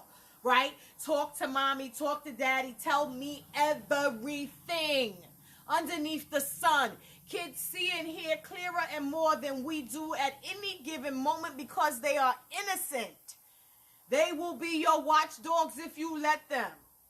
There's a female spirit in my court that I always go to when I'm trying with any girl. I have many anecdotes. Yes. And she gonna tell you, know, she'll get rid of them chicks. Get her out of here. Or I like her. How do you protect your family? You grow with your ancestors. You become a better person. You elevate. You strengthen. You don't operate off of ego. Right? You stop worrying about everybody else. Right. You better, what is that baby having in his dreams, and how often are you cleansing him? He needs spiritual baths too. The kids need to be cleansed too. You guys have got to cleanse your bodies, cleanse them babies, cleanse your heads, cleanse their rooms, their houses. No pitch black rooms for these kids. These babies need lights. Y'all need night lights, right? No bunch of clutter underneath these babies' beds, right? We use cascarilla and effun for everything. We sprinkle them on our babies' mattresses before we put the sheets on. We sprinkle it on the pillows before we put the pillowcases on. It's protective, right? Well, bitch, I need it to protect my baby when they sleep. Dreams, bad dreams, nightmares, any of that kind of stuff. Saint Michael needs to be these are the times when certain saints are allowed to be near the kids, right? And what angelic forces, right? Saint Michael, his job is to protect humanity. You can put something of him in that baby's room. You can put water and camphor in a cup underneath that baby's bed. You can add anil or bluing to that if you'd like. I like clear waters, but coming up, my grandmother did both, right? For us, these are things that you do. Cascarilla or effun. It is a powdered eggshell. You get it for any botanica. It's called cascarilla, Cascarilla, or the Yoruban word is effun, EFFUN, and that is the dried, powdered, pounded eggshell, egg whites. Eggshell, the white of the eggshell, not the insides. And we use that for every system uses that. No matter what spiritual system it is, you'll always see a cascarilla or effun somewhere in somebody's house, right? People, again, I had spoken to a young lady who went to somebody who made some type of spiritual bath using gin, right? Don't pour that over your head. I remember going to somebody before who did that. I'm not big on liquors in my baths, right? Cleansing baths with liquor, no. If I'm cleaning, I need to pull everything off, right? So I don't use liquors. I do use bay rum that you get from the Botanica, right? That's because that's something that my lineage has always used. But again, that's not something that I put on my head. I don't put anything with alcohol in my head. I don't put anything that's not fresh on my head. I don't put anything that has thorns in it on my head. Rose petals only I will use on my head. That's specific to me, right? With the energies that I work with, I'm allowed to do that. You guys should ask, right? Whoever it is that you're working with, however it is that you're cleaning, if this is something that you should put on your head. If you feel any hesitation, listen to your spirit to say, this does not go on my head. I put it neck down, right? When I'm doing something, if I get hesitation, I stop. Remember the pause. Always pause to see why it is that I'm feeling hesitation about any and everything in my life. Normally, that's my spirit or one of my guides telling me to pay attention to something or change something. If I stop for a second and look to my left or to my right, normally whatever it is that I should be substituting will be within my eyesight. Something will call my attention to it. I'll look this way and all of a sudden I'm just seeing that I have daisies or some dumb shit sitting. Like, how did I get daisies? I don't know. Take a couple of those instead. Okay? Be very mindful. 1800 cologne settles spirit. Florida water calls it. So if you're doing cleansing baths, please don't put Florida water in it. You're trying to get rid of shit. You don't want spirit to be called. So Florida water should not be, it's not the best idea to use it in cleansing times. I've seen plenty of people when they feel like spirit is too close to them, they'll pour the Florida water and pour it on them. That don't help. That's bringing the spirit closer to you. That 1800 might do that, but Florida water, no ma'am. And let me just say this. If it's your own spirits from your own spiritual court, that shit ain't gonna work anyway. Yo, if a worker prescribe a bath for you, have them ask if you can pour it on your head, because that's the right. That might be extremely important to see the results. Yes, Emmanuel. Yes, there are certain things that certain people's heads can take and certain things that certain people's heads cannot take. Some people have more sensitive heads. Been putting Florida water all in my cleansing bath. Don't put it on your head, though, right? That you need to calm and clean, right? So you want like Kananga water. You want like 1800 cologne. Those are the cleansers, right? Florida water is a pull. So you don't want to pull when you're cleaning. When you're doing a sweet bath, you can add a little bit of Florida water to pull on abundance, to pull on the energy of abundance and prosperity and things of that nature. But to clean and push away, Florida water doesn't clean or push away. So be mindful of that. And then again, just be mindful of what you're putting on your heads as well, right? The things that go on my head are clean and pure and fresh. Coconut water, out the coconut milk, Cow's milk I'll put on my head. Goat's milk does not go on my head because it's thick and heavy. That goes on my body. Rue can go on your head. Rue is both a bitter and a sweet herb, and it doesn't have thorns. You can use that, right?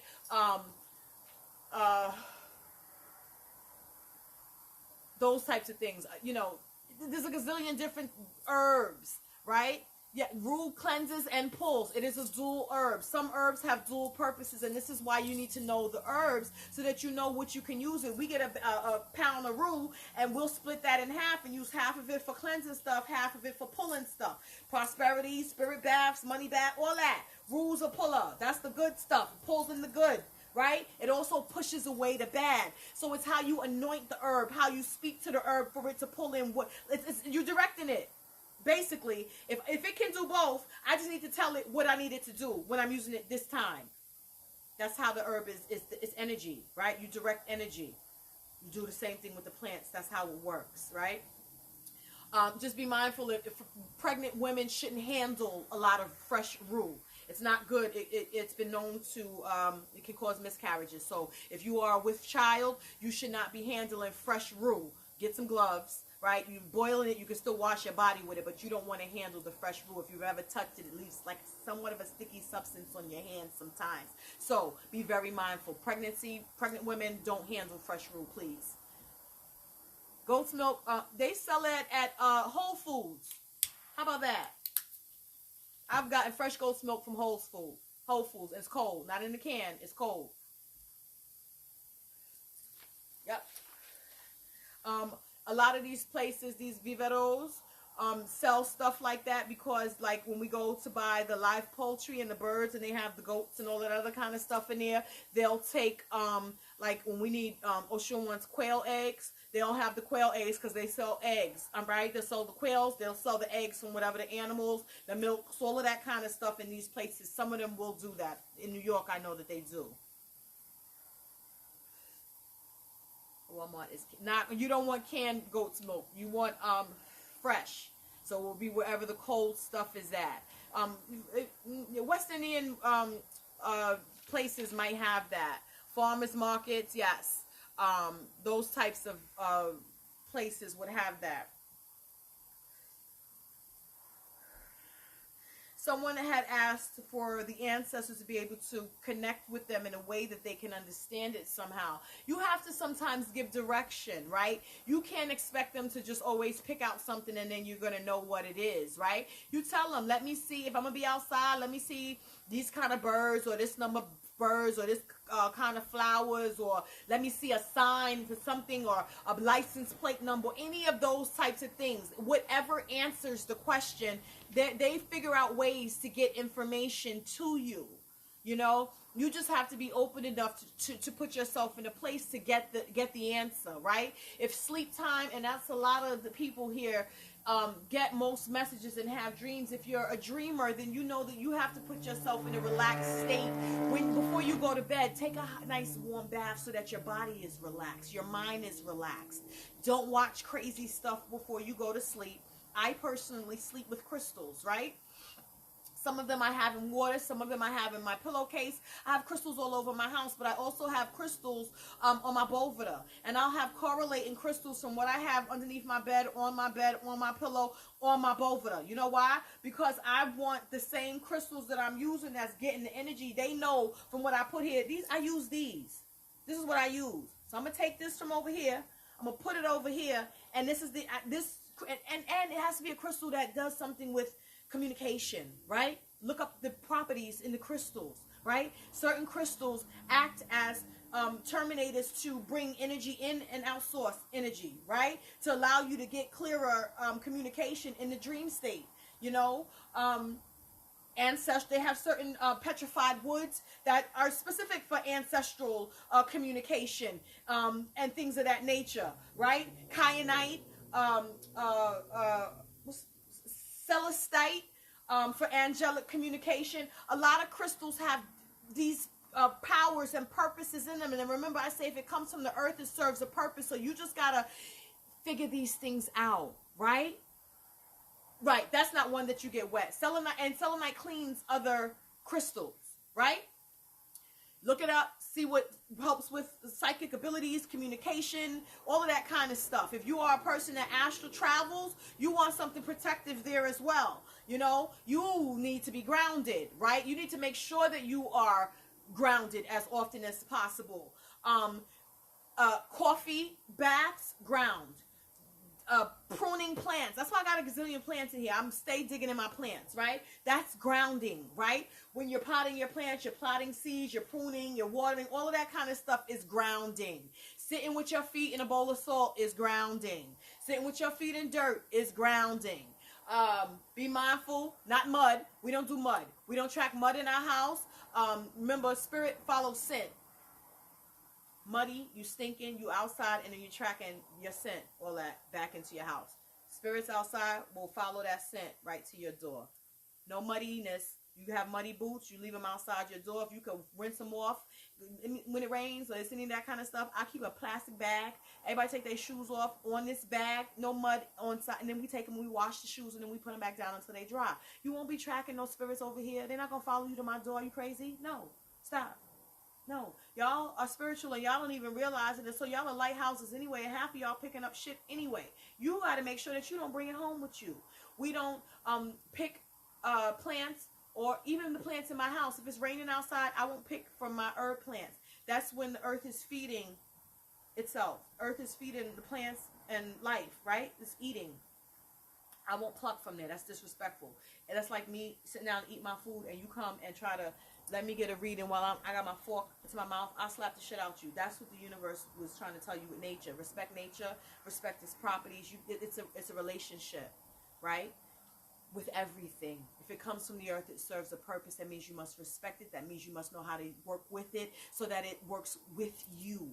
You respect it. It respects you, and it gives you what it offers freely, right?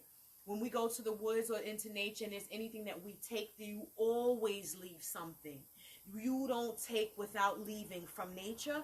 There are energies that reside there. It's disrespectful. That's like you coming and stealing from my house. No, you gotta bring me something, and then I'll give you something. That's how that works. That's how spirit works. That's how your ancestors work. That's how the rest of your spirit guides work. That's how nature works. That's how life works. You don't get something for nothing. Be always ready for what the bargain is. You guys have got to understand that there's a bargain when you're dealing in spirit, and you got to be willing to give it up. 90% of it is energy, right? The rest of it is growth. They're expecting you to grow. They're expecting you to evolve. They're expecting you to elevate, and you must do so, right? Been getting mad messages to make my apartment more sacred. I feel like you're teaching about everything I've been needing to know. Yes, baby, your house has got to be your sanctuary. Any and everybody can't come into my house. And I tell people all the time, you ain't coming to my house. People try to invite themselves to my house. I'll be like, no. Right? I think I hit everything on y'all list.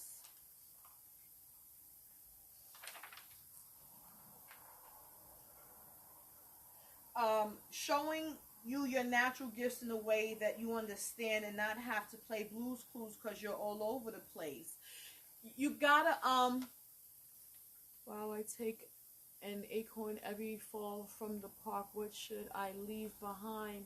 You can leave behind a piece of fruit. I was gifted an orange calcite necklace, and I've been having very vivid dreams. Is there a property of the crystal? I don't know about orange calcite, but if you Google the spiritual properties of orange calcite, it'll tell you what it is, right? Your space should be your shrine.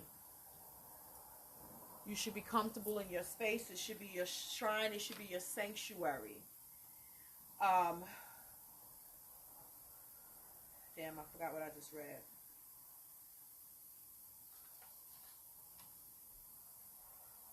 Right, so your natural gifts. You got to try some things, right? Don't be scared to try things, right? You know what you're good at. If it's singing and you're not comfortable, then you practice by yourself. Practice in front of your ancestors.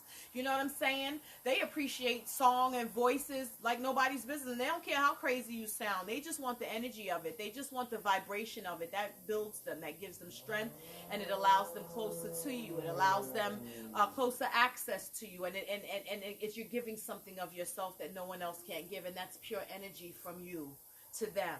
You know, the ancestors and the rest of the guys, for the most part, it's about you figuring out how to commune with them, how to get them what they need, how to understand the messages and the things that they're trying to convey to you. You got to put yourself in that position in order to do so, and then open yourself up to that. Knowing what you're good at, right? Communication. A lot of times people think that it's in the actual doing of things. But when you got to look at, okay, so if I worked in telecommunications and I figured out problems for a living, and that means that I'm a problem solver and I'm good at it. I can take that and transition that into any vein across the board. Solving problems. What do I want to solve problems with? Is it with people's lives? Is that what I'm doing? Am I a counselor? Am I a social worker? Is that what I do anyway? That's spirit. You're already doing it. Now you open it up to figure out who's the one that's actually in here giving me these ideas. Who's the one that is so calculated? Who is the one that's doing this? And then you figure out who that person is. That lets you know. Sometimes it be a spirit guide. It's just not always an ancestor, right? Sometimes it is a spirit guide that is really good at certain things. I know with my line of people, I have people that can figure out how to put something mechanical together, like anything where there's a bunch of pieces and there's like tools and that kind of stuff that needs to be put together with screw. I have a guy that just comes in and just pop, pop, pop, pop, pop real quick. It's the weirdest thing, because when I look at it at first, I'll be like, I don't know what I'm doing with that. And I'll just hear something like move. And I'll just be like, okay. But they're using my hands to do it, and they'll show me in my mind real quick, and I'm just listening. Do this, do this, do this, do this. As they're telling me, I'm not asking no questions. I'm just doing it. And when it comes out to work, I know damn well that wasn't me. I know damn well that when I first looked at this thing, I said, I don't know what the fuck to do with that. You see them pieces? When I sit quiet and let my mind quiet itself, so my voice is gone and their voice comes in, they will show me what it is that I need to know. I give them time, place, space, and opportunity. That is what a lot of you all need to start doing. And again, I'm doing this every single day. I'm in somebody's spiritual face every single day. I don't have to be in all of their faces every day, but the ancestors every day. Alegua and my warriors every day. My Bovada every day. My ladies these are the ones that I deal with every day. Your last live, you spoke about knowing when your ancestors are speaking to us. You said if it keeps repeating, that's them. Even if you take a break from the thought, it still come back. That's them. That's your ancestors or your spiritual team. It depends on who you trying to communicate with at the time, right? But yes, that's in the beginning. That's one of the things that I used to do. I used to practice, because certain times I will get thoughts, and remember, it's not in the hearing. It be in your head in the beginning, right? I'll know that I'll say consciously out loud to them, if this is me, I'm going to walk away from it and it's not going to come back. If it is you and whoever I'm talking to, then y'all are going to repeat it to me over and over and over again. I will totally walk away from it, start doing something completely different. I'm not thinking about it. It'll be 10, 15, 20, 30 minutes, whatever it is. Normally for me with them, it wasn't that long, right? It'll start repeating, and it'll be like a nagging feeling that I have to get up and do this. I have to do that. And again, I'm not hexing nobody. It's nothing that I should be like, oh, I'm scared to do. They told me to go put these herbs together. I can't kill nobody with these herbs. I could put it in a pot and wash my butt. That's what I could do with it. I could put it in a pot and make some incense. Right? I could grind it up and do this. What are they telling me to do? Move my house around in a certain way. Get rid of certain things in my home. Move something from here to here. I'll give you a good example. Today is Monday. I do all my spiritual stuff for the most part. The most of my people get serviced on Mondays, right? So I go into my Bovada. I've changed my Bovada a gazillion times, right? Anytime I get moved to change it, switch it up, I do it. Today, I'm in there today. I'm looking at the Bovada, and I hear these people on this side of the Bovada start saying something, because I done added something for these people, right? If you don't tell me, I don't know, right? So I'm standing there, time, place, and space, right? I just changed all my waters. I just did my candles. I just did the liquor. I just did the coffee. I just made sure everything was clean and sparkly on my bovada. I just finished praying. I just finished talking to everybody. I just finished everything. I rung my bell. They hear me, right? Bubbles in all my glasses.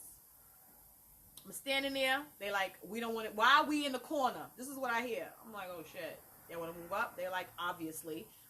I start resituating my bovada. This side I hear, well, if they gonna move up, you might as well move us up too. I'm like, oh shit.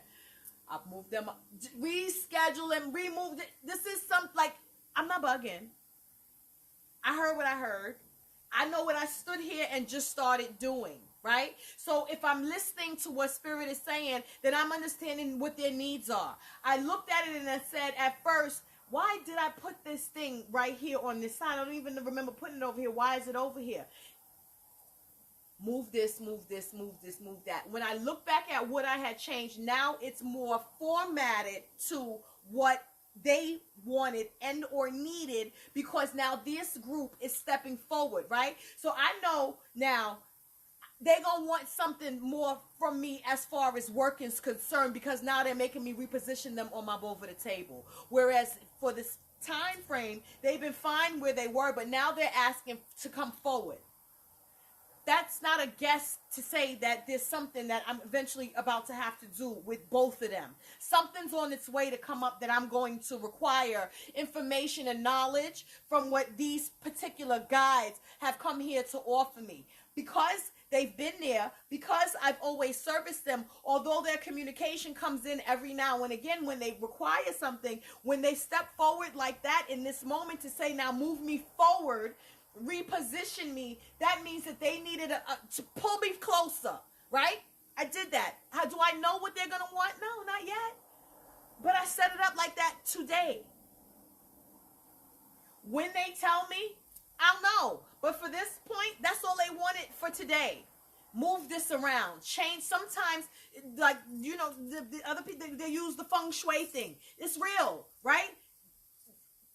They'll have you switch up things in spiritual settings all the time, because haters that started off as friends have been in your space and they know where everything in your house is. So sometimes they'll tell you, switch all that shit around, so that when they do try to look in your house, or they do try to throw something, they know which corner they aiming at. Whatever you had, they ain't there no more. So it's going to hit a tree or a wall or whatever the dumb shit you got over there, but it ain't going to hit the spiritual corner that you thought. So when they try to cover your shit or something like that, and they throw the sheet in that, spiritually, throw the sheet in that area to block those guides from you, the guides ain't over there no more. So they just threw a sheet that hit the wall. These are the things that Spirit does. They're very strategic in how they move. You can ask, why am I doing this? But simple moving things around, that's not something that you fear. This is in your house. You can move the fuck. It's your house. You move it where you want to move it, right? You move it where they tell you to move it. I don't move energies unless I ask them, because a lot of times I've tried to move certain people. Like, do you want to change? Because I got more room over here. Now they be like, leave me alone. I'm like, okay. I was just asking a question because I thought you might be more comfortable. Like, thank you for asking, but we already said no. Okay, well, I'm going to leave y'all to where y'all at, and we're going to go from there, you know? I covered everything, and I didn't listen and see, how do you assist the ancestors who committed suicide? You assist the ancestors who committed suicide, first and foremost, but first of all, let's find out why they committed suicide. A lot of times, the energies want you to know their stories, right?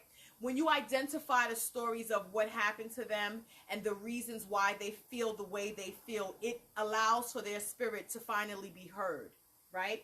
That's a big thing. You think about people in life. You think about those that are drug addicts, alcoholics, and use different substances to escape reality, right? They haven't been heard. So instead of them being able to deal with and handle what has gone on in their lives, they are numbing themselves so that they don't have to experience it or feel it. And why am I going to tell anyone? Because nobody has ever validated my feelings or have listened to what actually happened to me. When you finally give some of those people your ear and tell them, I understand, I hear you, I understand this happened to you, I know that this, because a lot of times those that have been traumatized don't think that anybody's going to believe them, because when they told somebody when they were younger and that person did nothing about it, that just meant to them that the world didn't believe them. Now here you come, even if they're past, here you come, finally able to hear them, understanding what they went through, understanding why they were the way that they were, and that they just felt like they were not strong enough for this world. You have finally heard them. That frees them from a lot of things sometimes, that allows their spirit to elevate, right? When they go that way, we don't initially put them on our ancestral altars. We first take it to a Catholic church, right? If there is a lineal issue where it's multiple people and it's mental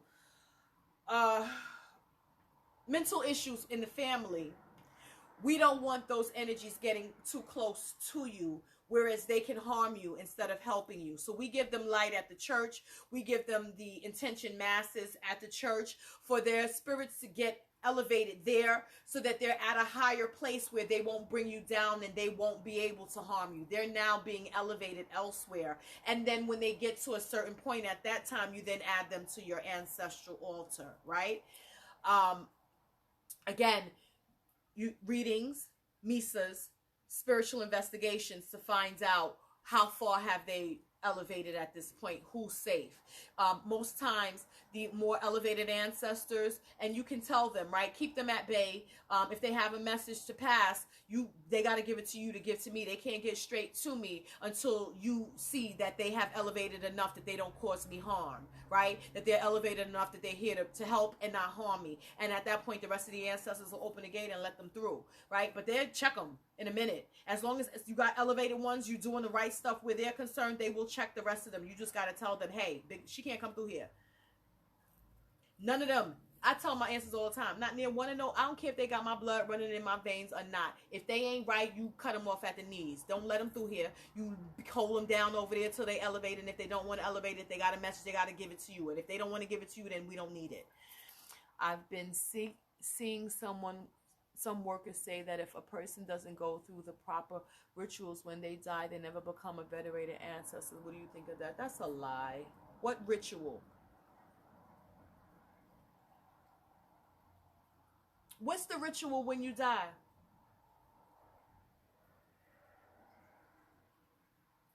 And by whose methods and whose standards is this ritual being performed?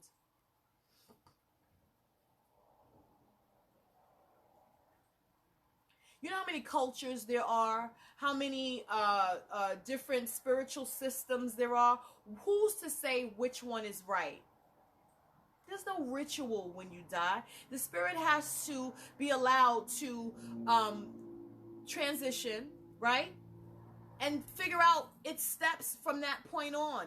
The reason why we do these things is so that when someone does pass, the rest of the lineage is strong enough for them to grab them, right? And take them to where they need to be to get themselves together, right? To answer for because you got to answer for everything. Like, there's no hell, right? When you die, you have to go stand in front of your Egbe, Olodumare, Olofi, everybody else. And why didn't you do the shit you said you were going to do? They whip out your contract on you and say you ain't do any of these things. This is where flesh goes, human goes, spirit is now there to say, damn, I messed up. If for spirits to elevate, that means that they have to now acknowledge the things that they failed to do in life, right? That's what elevation is. That's what it does with you, right? When you're growing, that means you're learning, right? Spirit doesn't stop learning because it dies, because the suit has dropped, because the spirit is still alive, so you're still able to learn. If you here now killed somebody, right? And you're reformed, and you turn your life around, and you're doing all of the good things that you're supposed to do, and you're being better, and you're helping, and you're giving more, and you're elevating, and you're doing all these things right. You mean to tell me that you don't have a chance for redemption? That makes no sense. So if humans can do it, why can't spirits have a chance for redemption? That makes no sense. People are saying anything because they're looking for an audience. But does it make sense? Absolutely not. Make it make sense. Not true. Now, spirits don't have to elevate if they don't want to. That's a different ball game. People can pass over. You was a shitbag in life. You are destined to be a shitbag through this existence and the next. You have the right to do that. And you know what they do? They come back as them chickens that we whip their ass when it's time to do a sacrifice. You come back. Who said you got to come back as a human? No. It depends on what you did. It depends on whether or not you decided to elevate or not. It just depends on, you know what I'm saying? All these animals and stuff, they got spirits, they're alive, they have kids, they got all that kind of stuff. Who's to say you can't come back as one of them? Why not? Every time an ancestor comes back, you know how many ancestors you got? We're reborn into the same family. You know how many times it can skip you and you go and do some other shit until you get it and you get your ass whipped at something else. Now you get to come back into the bloodline because you learned, because you done suffered. You got to learn some kind of way. The universe will figure out a way to, she practices and she don't know what the fuck she's talking about.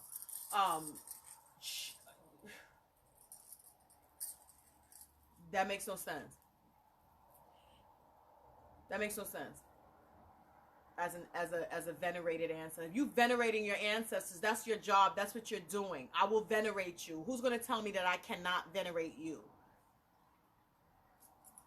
That's my people. I do what I want. You do what you want with yours. I'm going to do what I want with mine. I'm going to venerate mine. Because they're going to have a chance to get their lives together. I have plenty. I'll tell you, my upbringing, color purple. Straight up. Harpo said, beat me. Straight up color purple. Are they elevated now? Yes. Why? Because we put through hella work to elevate them.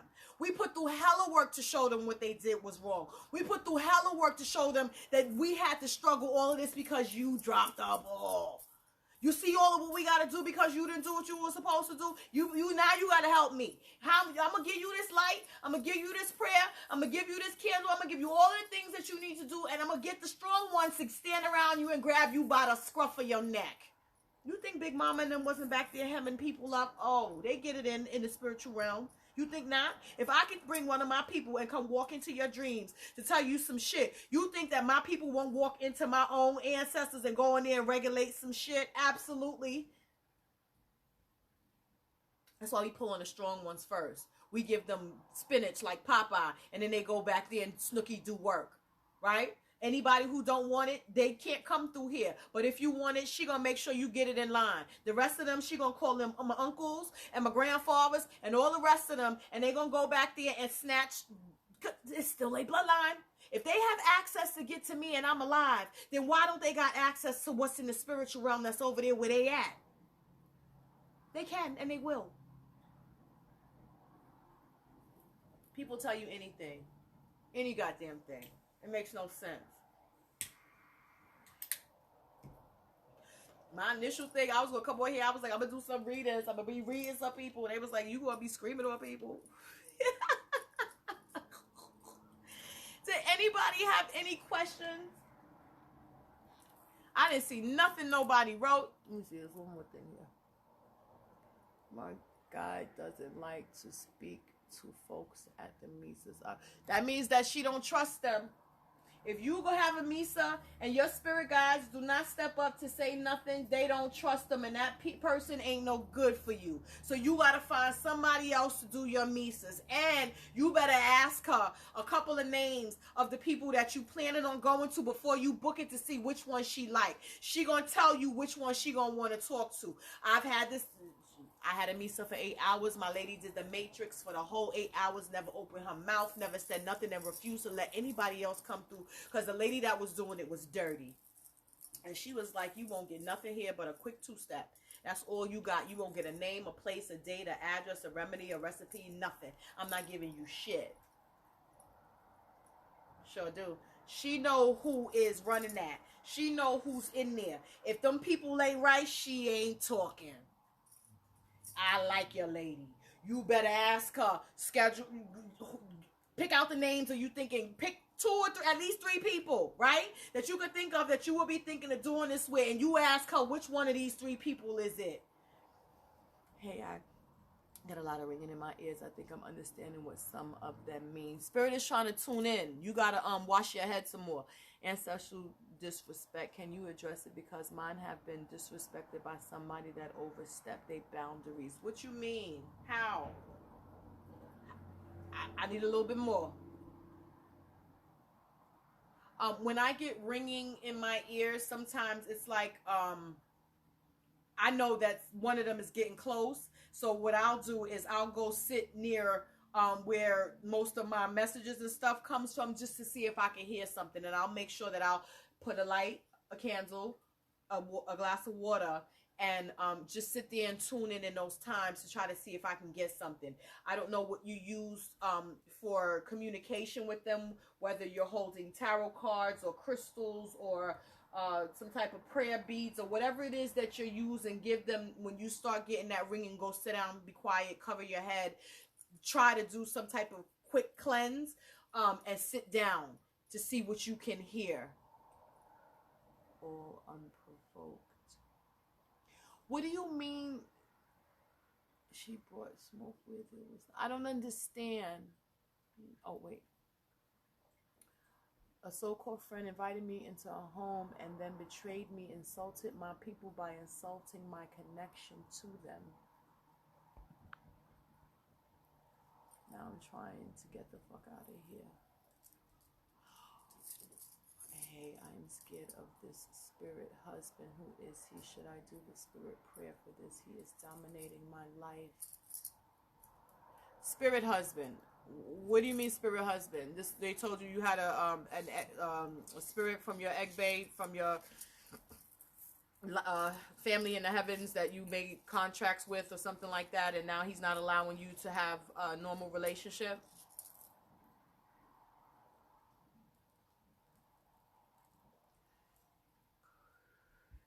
Simple words of disrespect as far as your ancestors are concerned. And I think what I'm understanding is that you came into this person's home and you started with your ancestral stuff, and they don't like what you're doing, and now they're trying to say that you don't really have the type of connection that you are saying you have with them, and so now you're just trying to move out of there. Is that kind of what we're talking about?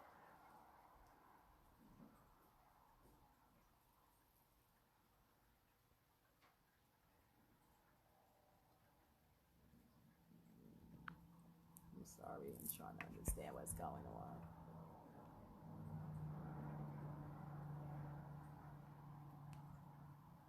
No, I'm trying to get the fuck out of here. Listen, your ancestors hear everything that's being said, right? They see everything that's being done. Basically, she worked me, and I didn't know it. My people gave me the 411 on her, and now she wants me out because it's on. Oh, how you know she worked you? What'd she do to work you? And how? And why? And how did you verify that? Because if she worked you, tell me what she did.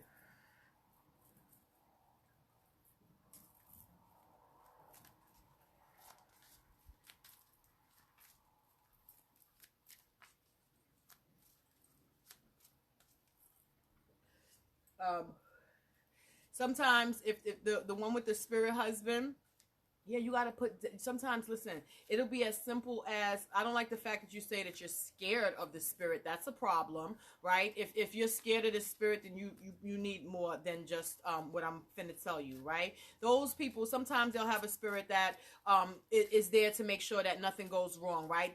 They'll be there. They're called egg bay. It's your spiritual family. You had a mate that was in the heavens, and anytime you come across a mate in life that doesn't do you right, they'll come in and jack it up and make sure that dude is out of here, right? So sometimes you just have to tell them, like, look, I understand that, you know, what our relationship was in the spiritual realm, but I'm not in the spiritual realm no more. I'm a human, and I'm in the flesh, and I need a mate here, right? I appreciate that you look out for me and all of that. You let me know when some shit is going on, but don't just come in and start tearing up my relationships, you know what I'm saying, off of one thing, because it could be something like this nigga sucked his teeth at you and they'll go and try to get rid of them. Like, I'm still living on this earth. You have to respect that and let me live my life here, right? Danger, that's another ball game. You can come in dangerous times and all of that and make sure that I'm safe, but just for me living my life, you have to allow me to do that. I'm not in spirit at this time.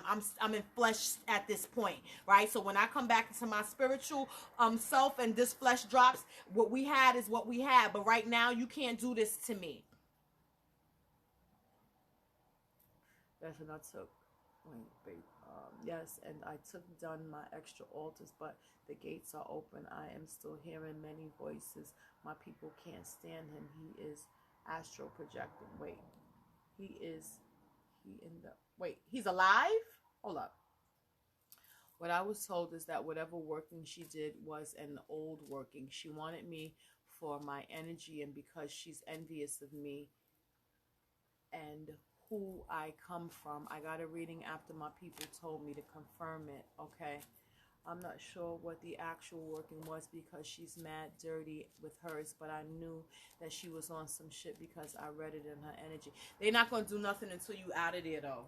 You're sleeping in the lion's den, right? So they can't do nothing while you're still there. But when you leave there, and if you did absolutely nothing, you lit no candles, you didn't go to none of your altars and say nothing crazy about her or ask for anything out of pocket, right?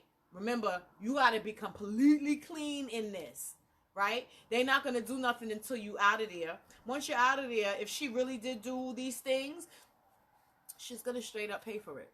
My ancestors brought me here. I've been crying all day just asking them to show me what to do. This life gave me so much confirmation. Thinking, you're welcome, my love. Yes, he is astral projecting. So, oh, wait a minute. So you have an ex. He's alive. He is astral projecting into your dreams and messing with you. Is that what you're saying?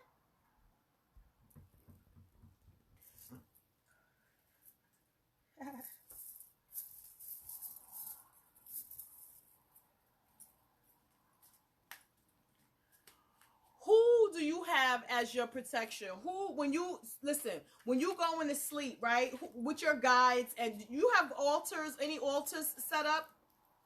Miss with the dude that he is sleeping with others and trying to come to me and lying. Why do you still have conversation with this man? Your doors are not completely closed to him yet, which is a problem.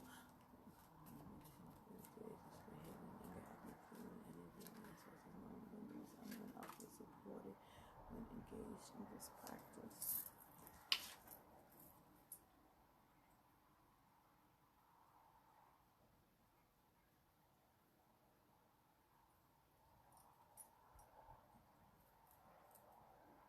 Well, I need them to move me up out of here. I've been asking for that. But what are you doing to get out of there? What are you doing to get yourself out of there? Are you financially stable enough to get out of there? He is sleeping. Yes, and staying with.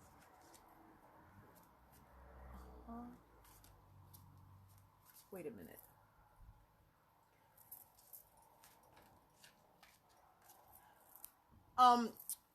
Queen Christina, what do you mean he's been staying with you all day? We're not talking about spirit. We're talking about a live living man that is coming. I don't understand what you're saying. You're letting he's alive and he's coming to stay with you all day? Or he's dead and he's a spirit and he's messing with you from the spirit realm? I'm so confused. My ex is doing the same thing. He came to me in the astral plane and had sex with me. I felt very violated. This man is alive. Okay, y'all need more than what y'all are doing, right? Anybody, first of all, are y'all sleeping with no panties on? That's number one, right?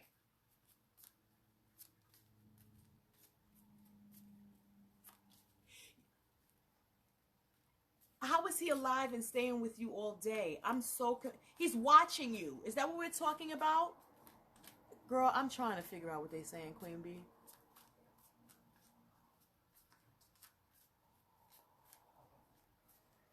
First of all, let me just talk about the ones with the dudes sending spirits to have sex with y'all when y'all sleeping. Y'all should not be sleeping with no drawers on. Y'all should not be sleeping in a pitch black room. If you have panties, red is a protective color. Y'all need red drawers and wear them inside out, right?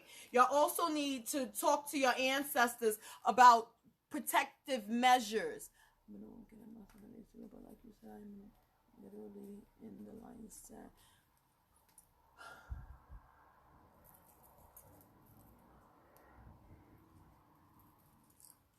Queen Christina, you have a live man that is, why are you allowing him to come and spend time with you all day? I am confused. You cannot sleep naked, baby. You have got to clean out your house a little. You got to clean out your house, right? You have to do more cleansing and spiritual baths. You need to put up protective measures around your household. You need to drink. If you go get you some holy water and drink it at night, and then take your first morning's urine and do a perimeter around your household, outside, like do a border around your house, praying. I'm building a protective force field around my house. Don't let nothing come through here that should not be. You need to go talk to your ancestors and make sure that they are watching you in your sleep. Somebody needs to be watching you in your sleep. You need to you also, no pitch black rooms. You need to be putting that what do you call it? That oh God, camphor and water in a glass underneath your bed. You need to have, I will put a statue of St. Michael or a picture of St. Michael in my room and ask him to protect your house.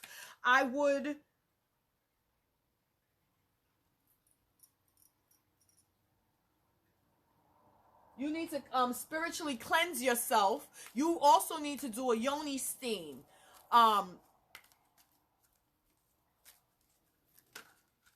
You also need to do a yoni steam. Queen Christina, but I don't believe that's him. You got a lot of those. You open up wild portals, right? Of letting all kinds of spirits into your domain. So just because they're showing it's him, don't mean that this actual spirit is him. You got portals open for days in your house. Just because you took those altars down, don't mean that them spirits have left and now they riding you. We done told you before about the altars that you had there, and you kept saying that you had one, and then you had multiple, and then you had a gang of them joints, right? And then your hands ain't clean. So this you gotta understand that sometimes this shit be karma, right? And then you gotta get more of a cleansing done. Me telling you, like, you can do certain things that are band-aids for you, right? But you need a full-on cleaning, because these energies, they're not just in your space, they're attached to you specifically because you called them.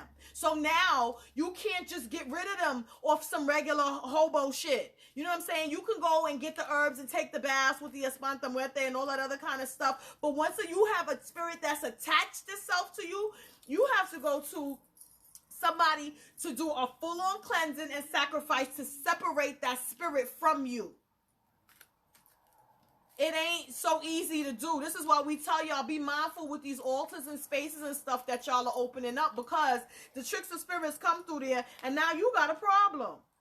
And you can't just get rid of them. It don't go that easily.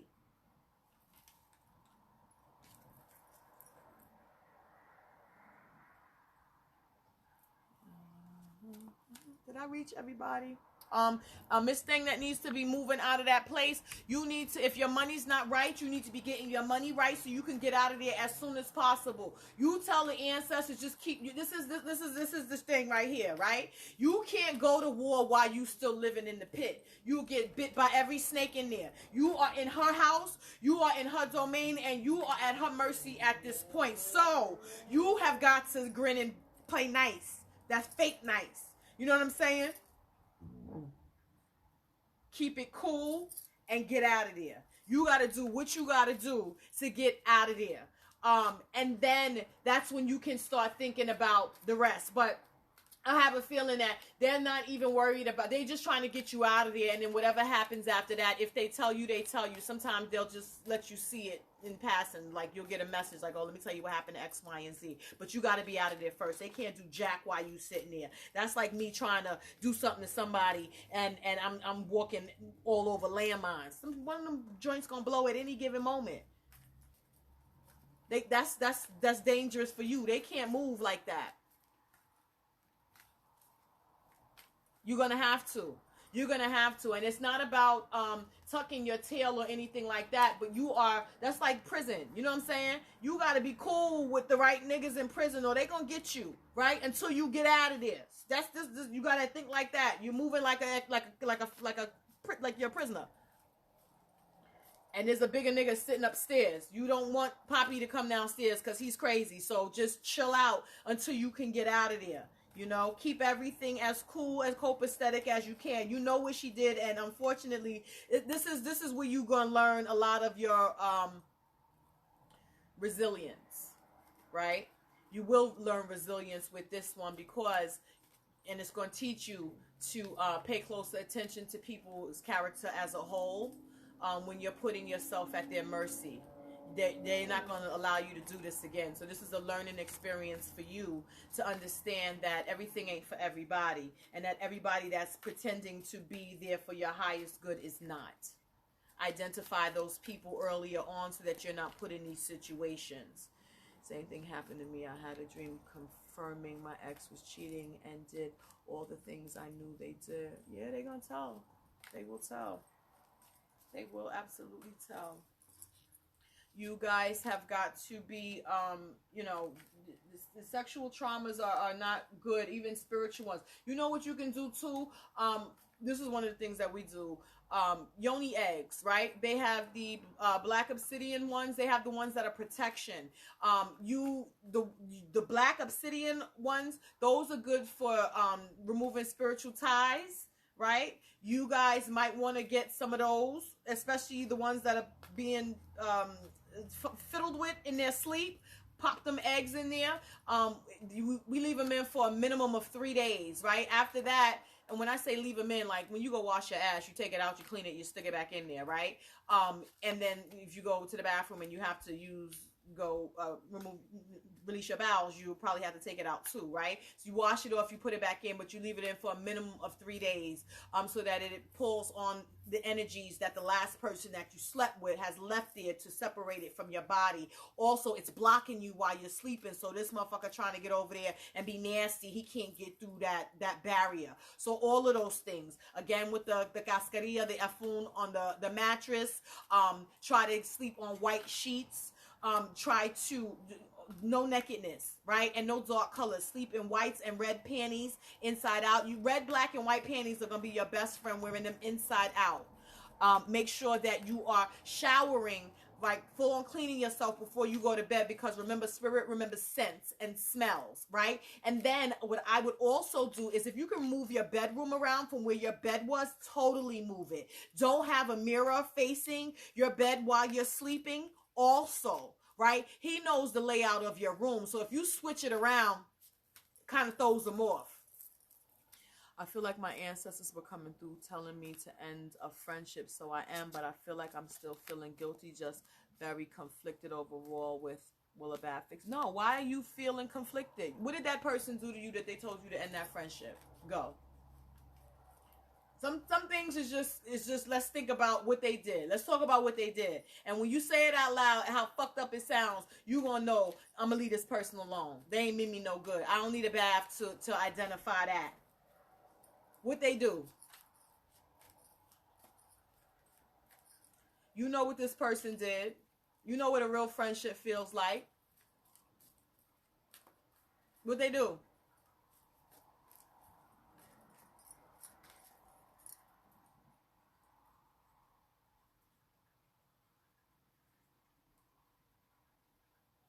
You're welcome, love.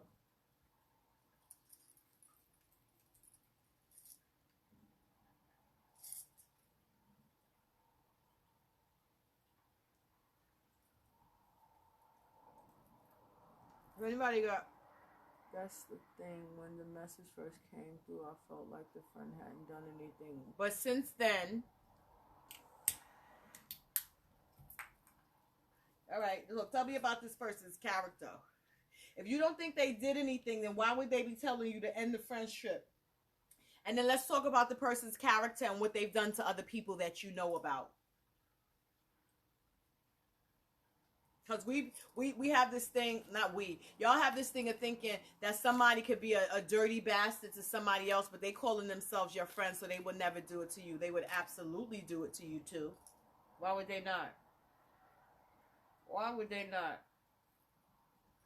They do it to you faster than anybody else.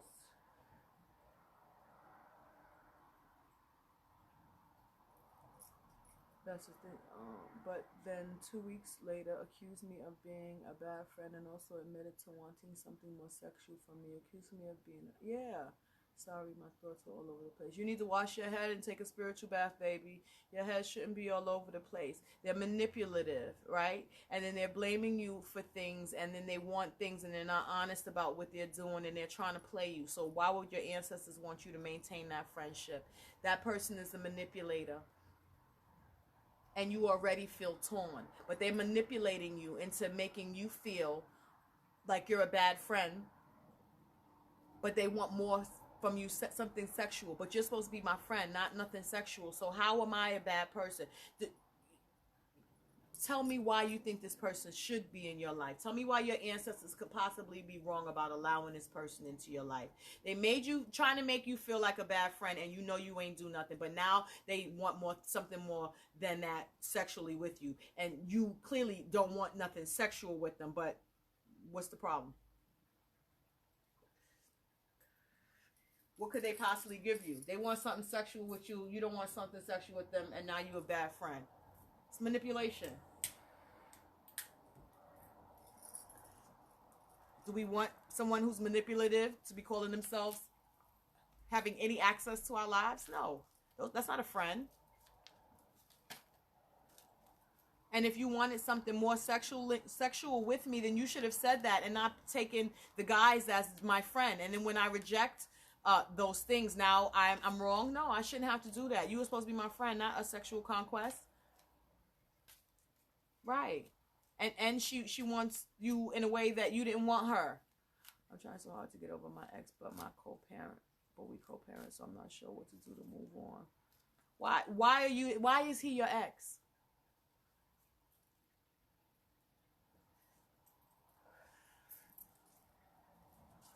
Good night, lunar eclipse. Why is he your ex?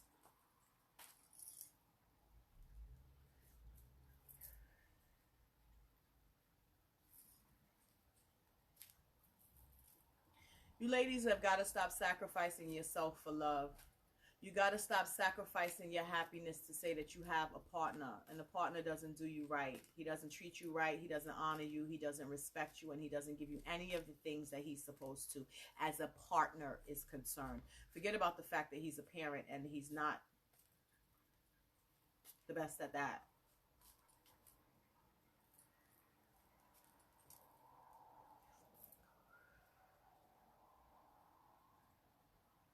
Right, so he's a cheater. You think he's still not, you think he's not a cheater anymore? You think that the anxiety that he gave you, and it's not anxiety, it's the fact that he was lying to you and your spirit was like, bitch, he's lying, right? And that anxiety kicked up because you knew better. And that's your signal, your body's signal telling you, does this feel right to you? No, it doesn't, because he's lying. You think it's going to be different? Tarot, get on. I'm just over here trying to get my job back.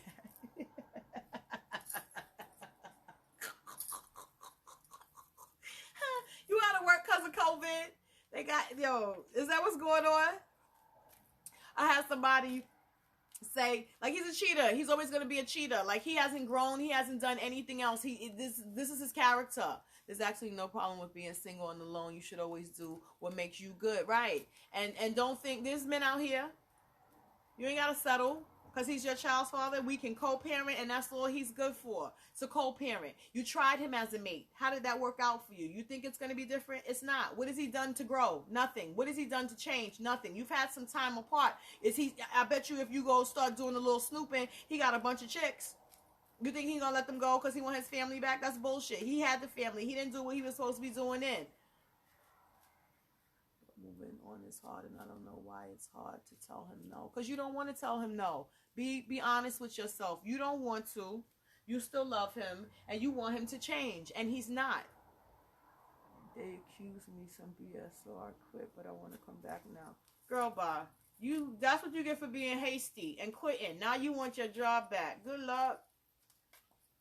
You quit. They accused you of something. Was there a way that you could afford it at the time? You didn't even fight it. You just quit because you was mad instead of figuring out, all right, so they accuse me of something that I didn't do. How can I prove that I didn't do it and get on the other side of this? Don't be so hasty in your judgments because you end up regretting what you did, especially when there's a way that you might have been able to win, you know? You know how many times when I was in corporate, they would try to accuse certain things, and all I would do was go get listen, you got to keep records, right? You got to track what you're doing. There's always a paper trail and records of something to prove your innocence. You know, you're going to have to prove me guilty. You ain't got nothing to prove that. Well, I'm going to prove my innocence. I'm not going to just quit because that's like you throwing in the towel. So they don't got to take you back. That's crazy. And Geechee, you don't want to move on. You still want the idea of this family, but you got to give up on that idea of him being the male role in that family. And now just understand that there's a problem with you, right? When we are not willing to require, demand more for ourselves than what somebody else is going to give us, and force ourselves to put a boundary up that makes people do right by us, then that means that we are open to whatever someone is going to give us. And we don't think that we're valuable enough within our own right to obtain the right stuff, the right people, the right relationships, the right marriages, the right everything. Friends, lovers, all of that. So if you don't feel that you deserve it, that's a problem. You deserve better. You deserve more. You already know what you're getting with him. It ain't that. It's anxiety and it's a shared man. So if you're okay with sharing your man, which clearly you're not because your anxiety kicked up on you, you know that that's only going to come with problems and possibly illness. Because he out there swinging it long and hard on everybody. And nobody's using protection in the way that they used to. And tell me that he's trying to use protection when he come over there. I can tell you that he's not. So you're putting yourself in harm's way. Don't do that. You would have fixed that with a couple of birds and a chicken though. Emmanuel! I'ma beat you. What can I do to close out a cycle of continuous moving around and not having a stable place for me and my kid? Why do you not have a stable place for you and your kid? Where is your finances? I'm working on my self-love and self-worth and healing. Like you said earlier, I have to heal from my sexual trauma from my childhood, right? And so if you haven't healed from that, you always think that you're supposed to get the short end of the stick, and it's not so. You deserve more. You deserve better. You deserve everything that your heart desires. And this man is not what your heart is desiring. It's what you think you need because you're comfortable with him and you don't want to open up yourself to somebody else. But that somebody else is going to love all of you. But you got to love all of you for somebody else too. Because you got to show people how to love you. And if you don't know how to love yourself, nobody else is going to be able to love you properly. I lead by example. You must do the same thing. If you bend and buckle every time he comes around, he knows he got you. He knows he can do whatever he wants, and you're always going to allow him to do those things. And he don't got to do nothing different. He don't got to do nothing right, and he don't have to respect and honor you. And you already got his kid. So by all means, he should be showing his son, right, how you treat a woman, his mother, the woman that you love, the woman that you're supposed to honor. He's not teaching him that. He's teaching him how to be out here in the streets and play women. You got to want more for you, and you got to want more for your child to experience and understand better and more. My parents have been struggling because I get enough, and then it goes. I want to get a good job, but it's like my spirits don't want me working for nobody for long. When you say you get it, you get the money and then it goes, where does it go? What are you spending on? Are you not budgeting properly? Are you not? And then when you...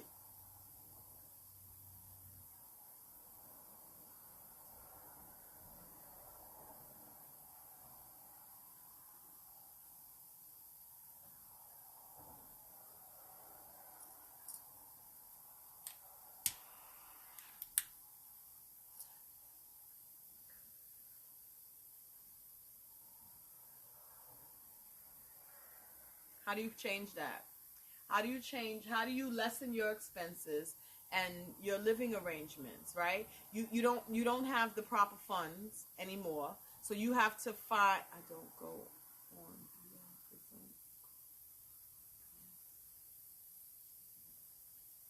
It's just like I have enough to get by, and that's it. So if you had more, what would you do? And what can you do to get more? Can you get more hours at your job? Can you put in for different positions? I know it's probably kind of hard right now with COVID, but a lot of these places are allowing people to work from home.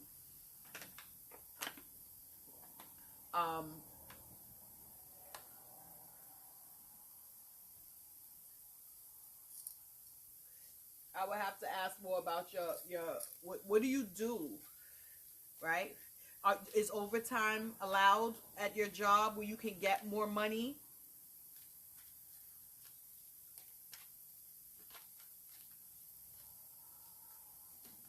And where can you cut corners where what you're spending on, right?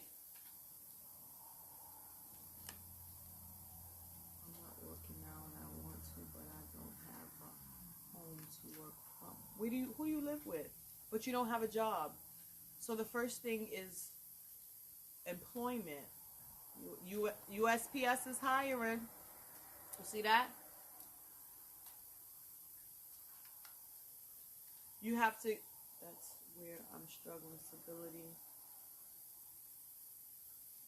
in a home. But you don't have a job. So you're struggling because you ain't got a job. So what is it that you can do? It's time to start looking up everything and anything that you can do that's going to pay you. Postal Service, this lady just said that they're hiring. That's a good job, you know.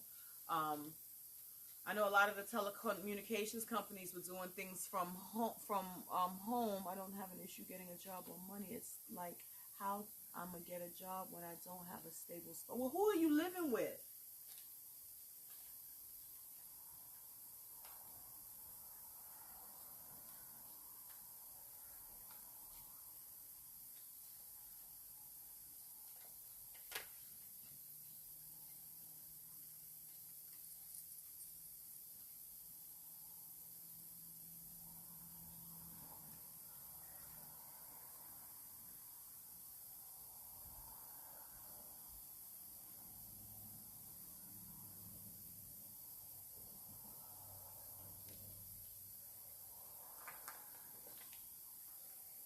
This is where the thinking, the bad juju lady.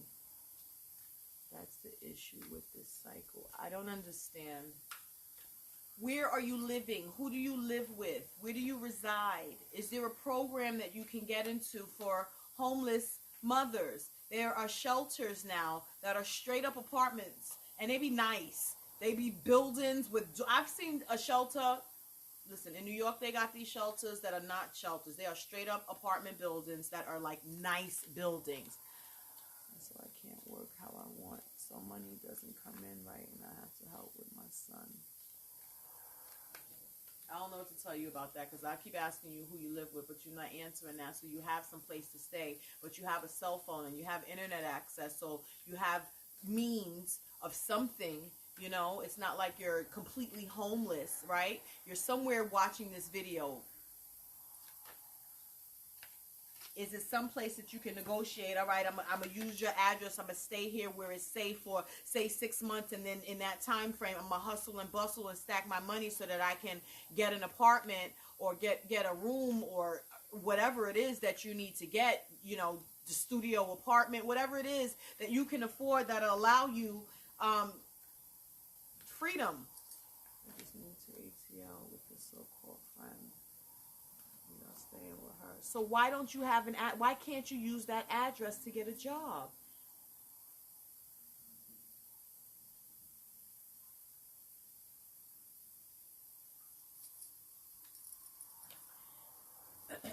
They're giving you just enough to survive because you're not making smart decisions, basically. right? We give you all the money in the world. It doesn't matter. You're still not making smart decisions. So at what point do we get her to make smart decisions? We bust her down to the bare minimum and see what she does from here. So now she done moved to a whole different state, and this person wants you to leave. You don't have a job. You was supposed to be contributing to this person's household, and now it's a problem, right? So she let you come down there. She let you stay. Why she wants you to leave? Who said you're going to work from home? You go to wherever they are hiring at. This is Atlanta. Atlanta, everything is still, even the strip clubs are still open in Atlanta. They ain't closing nothing out there, really.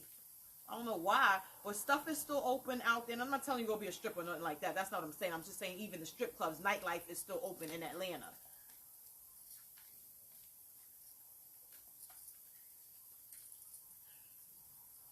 I think you're missing the point, love. You picked up and you moved to a different state depending on someone else's to be able to hold you up. That person has now faltered on you. You have to be able to stand on your own 2 feet. You're thinking about working from home. Get that notion out of your mind. Take the notion of whoever's hiring, I'm taking it, right? Wherever I can get a job, I'm going. That's day one that wants to steal your energy, right? So for past 2 days, I've been feeling family members' energy, and it's affecting me. Go clean yourself. And when you say family members' energy, you live with your family and you're feeling their energy, or they're the dead. You're feeling the energy of the dead.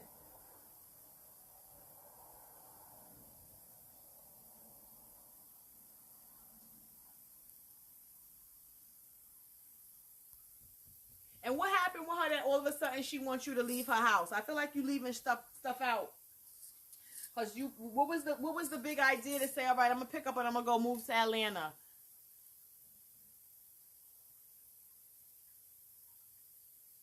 When you moved down there, what was the plan? You had a son when you moved there. You needed a job when you moved there. What was your plan? And what was you planning on doing to make money? You clean yourself, V. Sadie. I'm alone in the state. I don't have family like that. Ain't nobody that I can drop him off and go to work. Good night, Emmanuel. Oh, the one you live with. Oh. Y'all gotta clean y'all houses. Y'all, when these people leave to go to work, you gotta try to clean the house. You gotta clean yourself. When we do these baths and these cleansings on ourselves and everything like that, that's to like keep a blocker up, kind of a barrier, right, from all of the bullshit. Like it helps to bounce some of it off of you so that you're not taking on so much of it.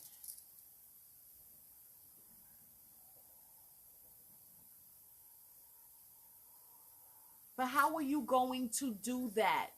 Michelle, Saint Michelle, how are you going to, if you had your kid, right? You moved from Jersey to Atlanta. Your plan was to get a job and a place. Who was supposed to be taking?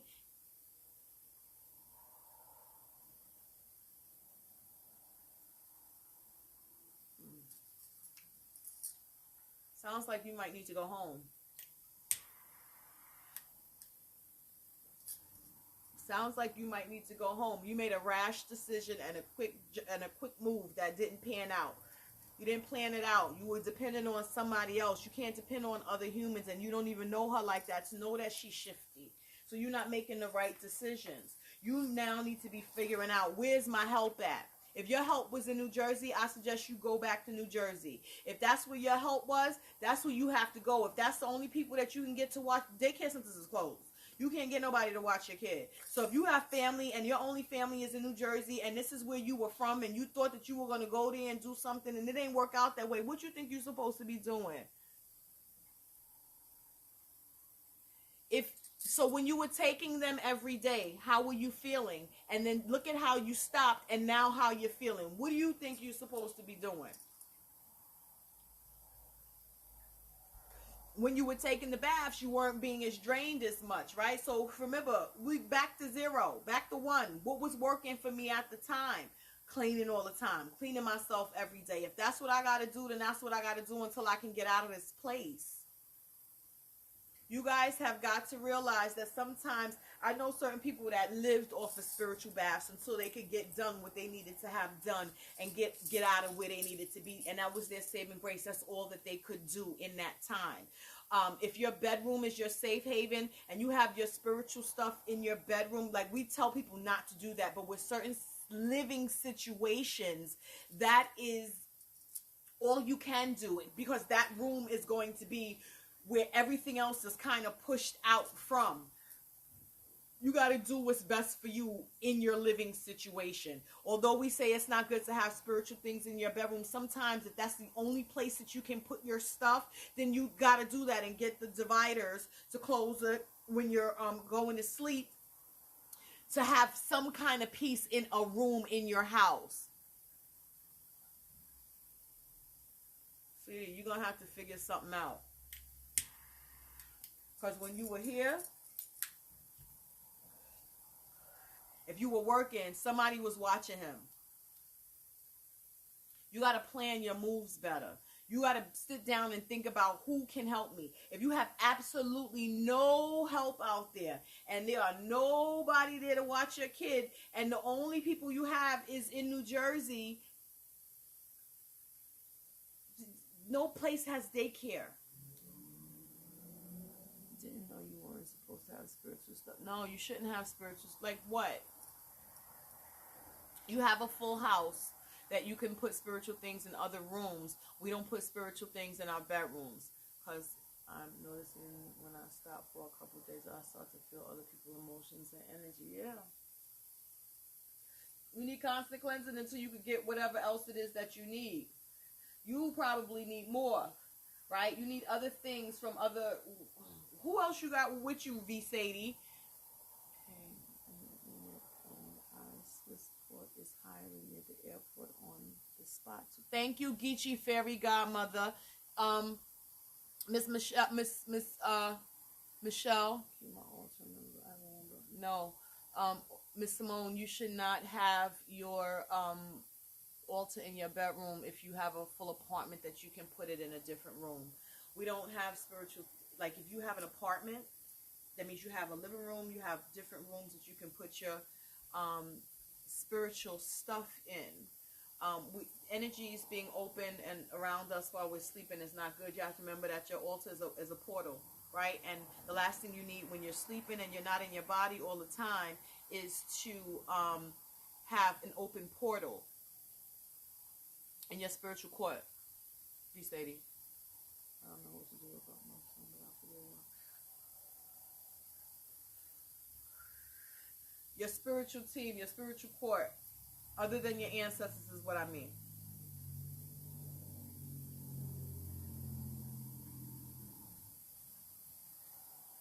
And why I asked you that? What was, I forgot. I'm sorry. I'm talking to 10 people at one time. I know the one. Oh, yeah. I wanted to know about your spiritual court because you're saying, I want to know what else you need. I'm trying to figure out, a lot of times when you see all of these necklaces, these alekes and things like that, these are our protective measures. These are the things that protect us, right? A lot of us wear these things to offer us spiritual protection. So it's like helps with a barrier, if you will, to keep other things pushed back, right? There's certain things that we wear for grounding. Through different systems, we have different things. That's why I was asking you who else is walking with you outside of your ancestors that would offer you some further grounding and different measures. And different measures for you to, like if you have, if Ocha is in your line, right, and you have warriors, there are things that we receive with Ogun to help keep us grounded, and it helps the other energies from being able to mess with us so much, right? There's a similar thing that's done in Palo that keeps you grounded as well. A lot of times with the ancestors, you'll see these side-to-side beads, if you will, right? And these are our banderos, which keep us protected, right? So we wear a lot of these things to keep spiritual energies at bay. So you have a Madama. Does she have a machete? Do you have a representation of her? Picture, statue, doll? Good night, sweetie. Picture statue doll. She takes different things, right? The Madamas take machetes, most of them, mostly all of them will require some form of a machete, right? Certain Madamas have alekes, right? They'll have beads, goya, the beads, right? That represent the Madama, which helps to protect you, right? Her energy will stay close to you when there's an issue. Her energy will step forward to push back and drag stuff away. She is capable of doing a multitude of different things, but protection absolutely is one of the things that the Madamas do, right?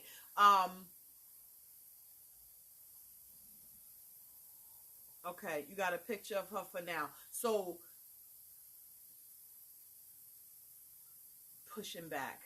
You need to find out what else it is that she used, right?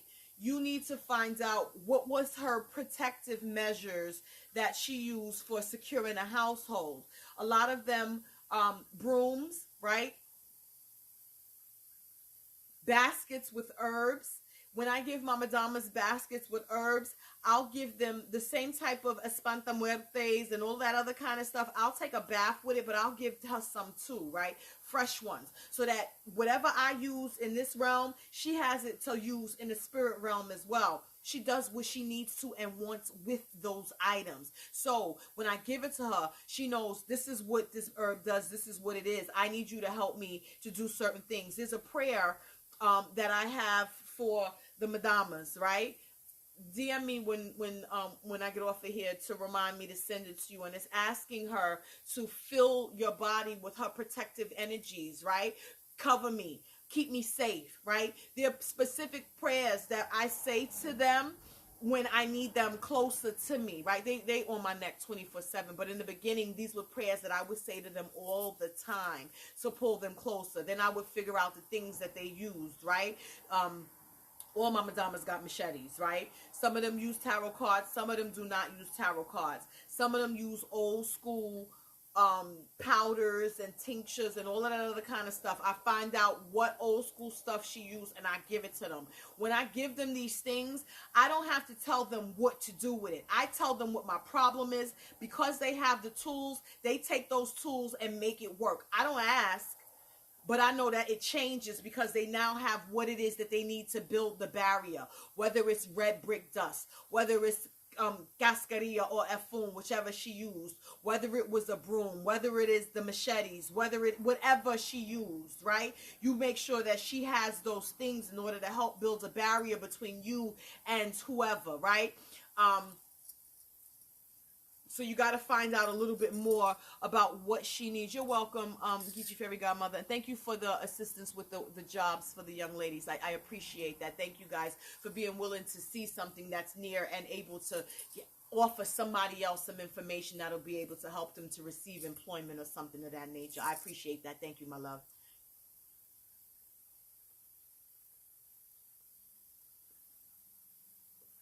Okay. She's going to be the one that'll help you with herbs and making cleansings and sprays to spray out the energy in the room and these things of that nature. That's what the Madamas did, right?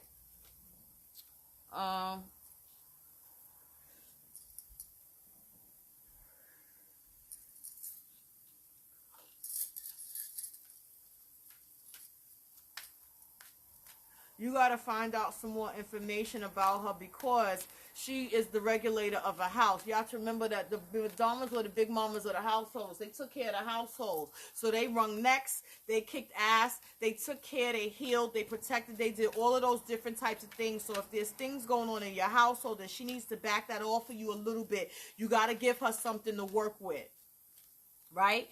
Prayer, honor, asking her to make you strong.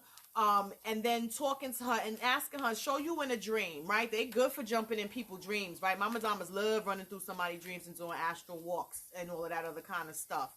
To check out and see what's going on. They watchers, you know what I mean? I got some that just snatch. They like to snatch a nigga up. You know what I mean? You got to find out a little bit more about her and ask her to show you in a dream. And then if you need, you probably need a Misa. right? If you don't know much about your guides, this is why we have the spiritual investigations and the misas, because that's when the energies step forward to give us information, to tell us specifically what it is that they need, how it is that they work, what it is that they use, and what they need for you to do for them.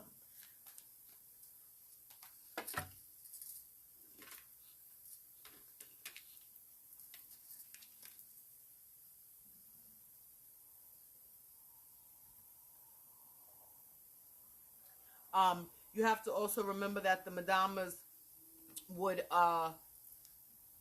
usually smoke something, right? Cigar, cigarette, whatever it is that she smokes, you got to give her those things. Some of my ladies drink, some of them do not, but they do. The ones that don't ask for just a little shot glass, and I mean like just a boop in the glass, just so that she can wet her tongue. You know what I mean? That's one of the things that she does, and that helps her strengthen her to talk to me, to talk, do what she got to do, say what she got to say, so I can hear her. You know, spirits, it allows her a little bit more access and give her a little bit more energy, fire, if you will. Like, not like they need any extra fire or anything like that, but in a protective situation, absolutely. You know, so those things you might want to add. If you have that for your bova, you might want to add that, just a little shot glass or something to the bova.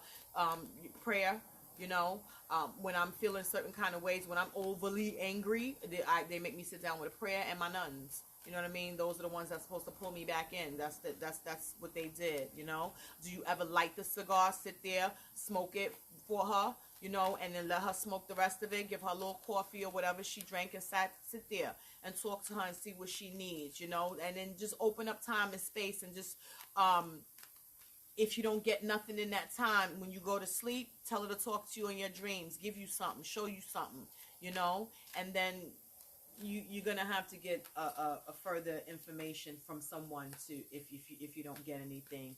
I feel like she is committed, but it's not strong enough yet. You just got a picture of her last week. It takes time. You have to build that relationship with them. It's not an overnight success. It's not something that happens, you know, right away. And then again, you know what I noticed with me? When in the beginnings, when I didn't know a lot about them, that's how it felt, right? Then when I started to have the misas and the investigations and readings and things of that nature, that gave me more information about her. Once I got the more information about her, that's all it took. She took off running from there. All I had to do was set up the time and space to find somebody that could give me the information, and once they got it, I got it. And I knew those things, and I started to do those things consistently. Everything else that I got, she told me. I didn't have to go to nobody else. So the communication got stronger. The relationship got closer. And it didn't take a bunch of different things. You know, she's going to want a doll or a statue at some point, not just a picture. Most of those types of energies, the gitanas, the madamas, they want a representation of them in your home. And it gives them a place where you service them at, rather than, because what will happen is, I know a lot of people that don't have the representations, the energies will get close to them, and if they're smokers, they'll make the person smoke a bunch of cigarettes or cigars or whatever it is, in the times of dealing with them. But when you have the representation, you just take a couple of puffs and put it down, and they'll smoke it themselves.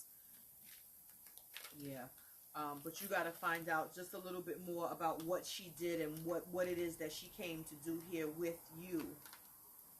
But that takes a reading, you know, a divination or a misa. She got to be comfortable enough to talk to whoever it is going to be conducting the misa, to tell, you know, this is what it is. And then you have to remember, if you're not doing enough with your ancestors, they can bogard the misa and not allow anybody else to come through. But from what I'm getting, if it's going to be somebody to come through, it's going to be her and some of your ancestors. If somebody else is back there, they'll allow them to come through. But if you're not being able to communicate with the ones that are closest to you, they're going to kind of hold them back until you get, I don't know what color she wears. You said you have a lady. What color does she wear? She might want a doll. You need to ask her, does she want a doll or does she want a statue, right?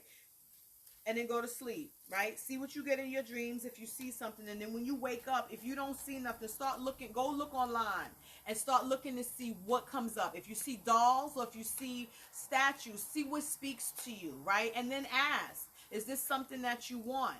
Give her the opportunity. Give her something that she can tell you yes or no. Give her something that she can show you what it is that she wants you to have for her. And then if you know you have a madama, right?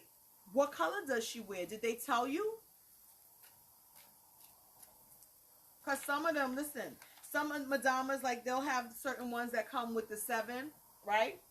And then I have a madama that's not part of the 7. So I have that step forward. So I got 8 of them. One of them, her colors is whatever. She likes different stuff. The other ones are kind of conditioned. This one wears white, red, blue, yellow, orange, green, pink, all of that other kind of stuff. But this other one, she wear whatever she wants. You know? It's black and white print. Black and white. Well, that's the first issue. She don't want a black and white picture. She's like, that doesn't give you any aspect of me to know what it is that nothing that I like, right? That's like me, you trying to understand what's going on. I'm going out. You're going to get more information. Okay, please.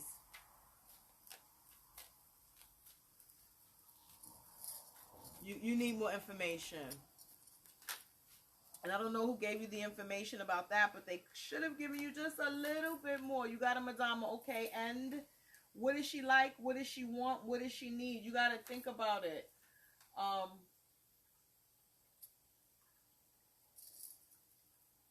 And give her the tools so that she can help you. Until I got, when I got the representations, is when I felt the energy closer. I got to be honest. They've always been there. I've had, before I even got their representations, they were there, but I did not feel their energy as close, or I didn't identify their energy until I got the representation of them. That kind of gave me a focal point for them, and it gave them kind of more of an identity for me. And I think that's probably what you need where she's concerned, so that you have more, she has more of an identity, and that allows her to be able to give you and show you and tell you a little bit more, where you can understand a little bit more where she's concerned. Yeah, you got to find out a little bit more, even to how she wears her head tied, you know, what her colors are, what she wants you to wear, what she wants you to do. I get a lot of my structure from my madamas, and I believe that that's probably one of the things that you're missing, because when they step out, it's for structure, you know, structure and guidance, because they guide the hell out of me. I ain't even gonna lie. I love them. They the best. But I was ready for the structure when they stepped out. The same type of herbs that you use for a spiritual bath, we use to clean our statues. So like the same Espanta Muerte, the Abre Camino, the Rompe Muralla, the Arrasa con Todo, like all of that. You want to clean off any energies that may have tried to piggyback on that statue, or right. You want to clean off any type of energies that may have tried to piggyback off of that statue.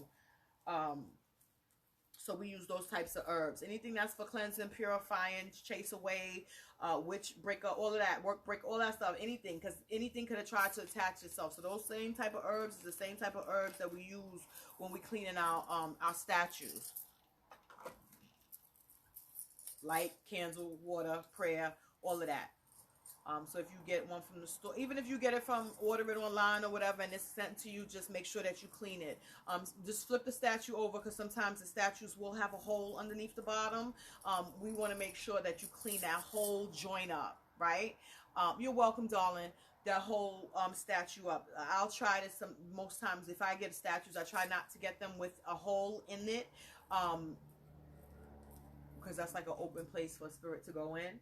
So I try to buy statues without a hole, but once you clean it, it'll be okay, you know. And then I always cover it with cascarilla, after I cleanse it and let it sit for a little while. Light a white candle, do a prayer, and then let the energy know this is for you. You know, there's a prayer that I do. What I call it, the energies of the universe, all of the different aspects to charge and refresh something for me. So there's something else that I do in addition to just a simple prayer, but the prayer, the cleansing of the waters, all of that is fine. I would make sure that I'm doing it in front of either my ancestral altar.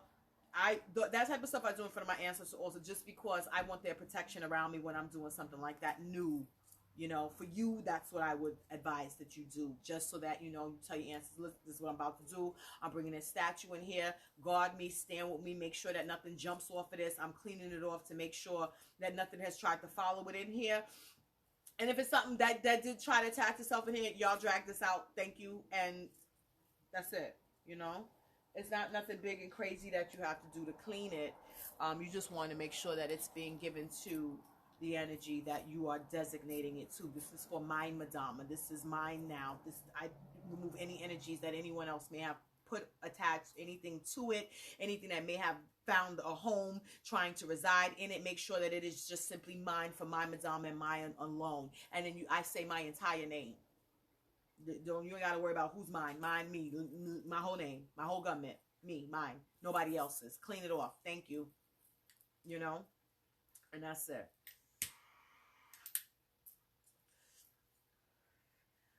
I hope that I covered everything that was on that post. I hope that you guys received something from this. I'm going to kind of sign off at this point. If any of you have any other questions, I'll put up a post at some point. You know, I put up the thing in my stories from time to time, asking spiritual questions, spiritual guidance, spiritual clarity, any of that kind of stuff. Remember, I'm also doing readings, so we can also schedule that for one-on-one specific information on you if we want clarity on your own personal stuff, you know. So just DM me. And there was a young lady, V, just remember, I'll send you the Madama prayer. I'll post it. That's what I'll do. I'll post it on my page for anybody who needs a prayer to say directly to their Madamas, right? The Madama. So I'll do that for you guys as well. And if there's another prayer that I was supposed to put, I don't remember, but just somebody DM me and I'll put that up as well, okay? I want to thank you all for spending your time and your energy here with me this evening. I hope that you guys got something from it. I'll be back again at some point. You are very, very welcome. And I thank you all for being here. Peace and blessings. Good night, loves.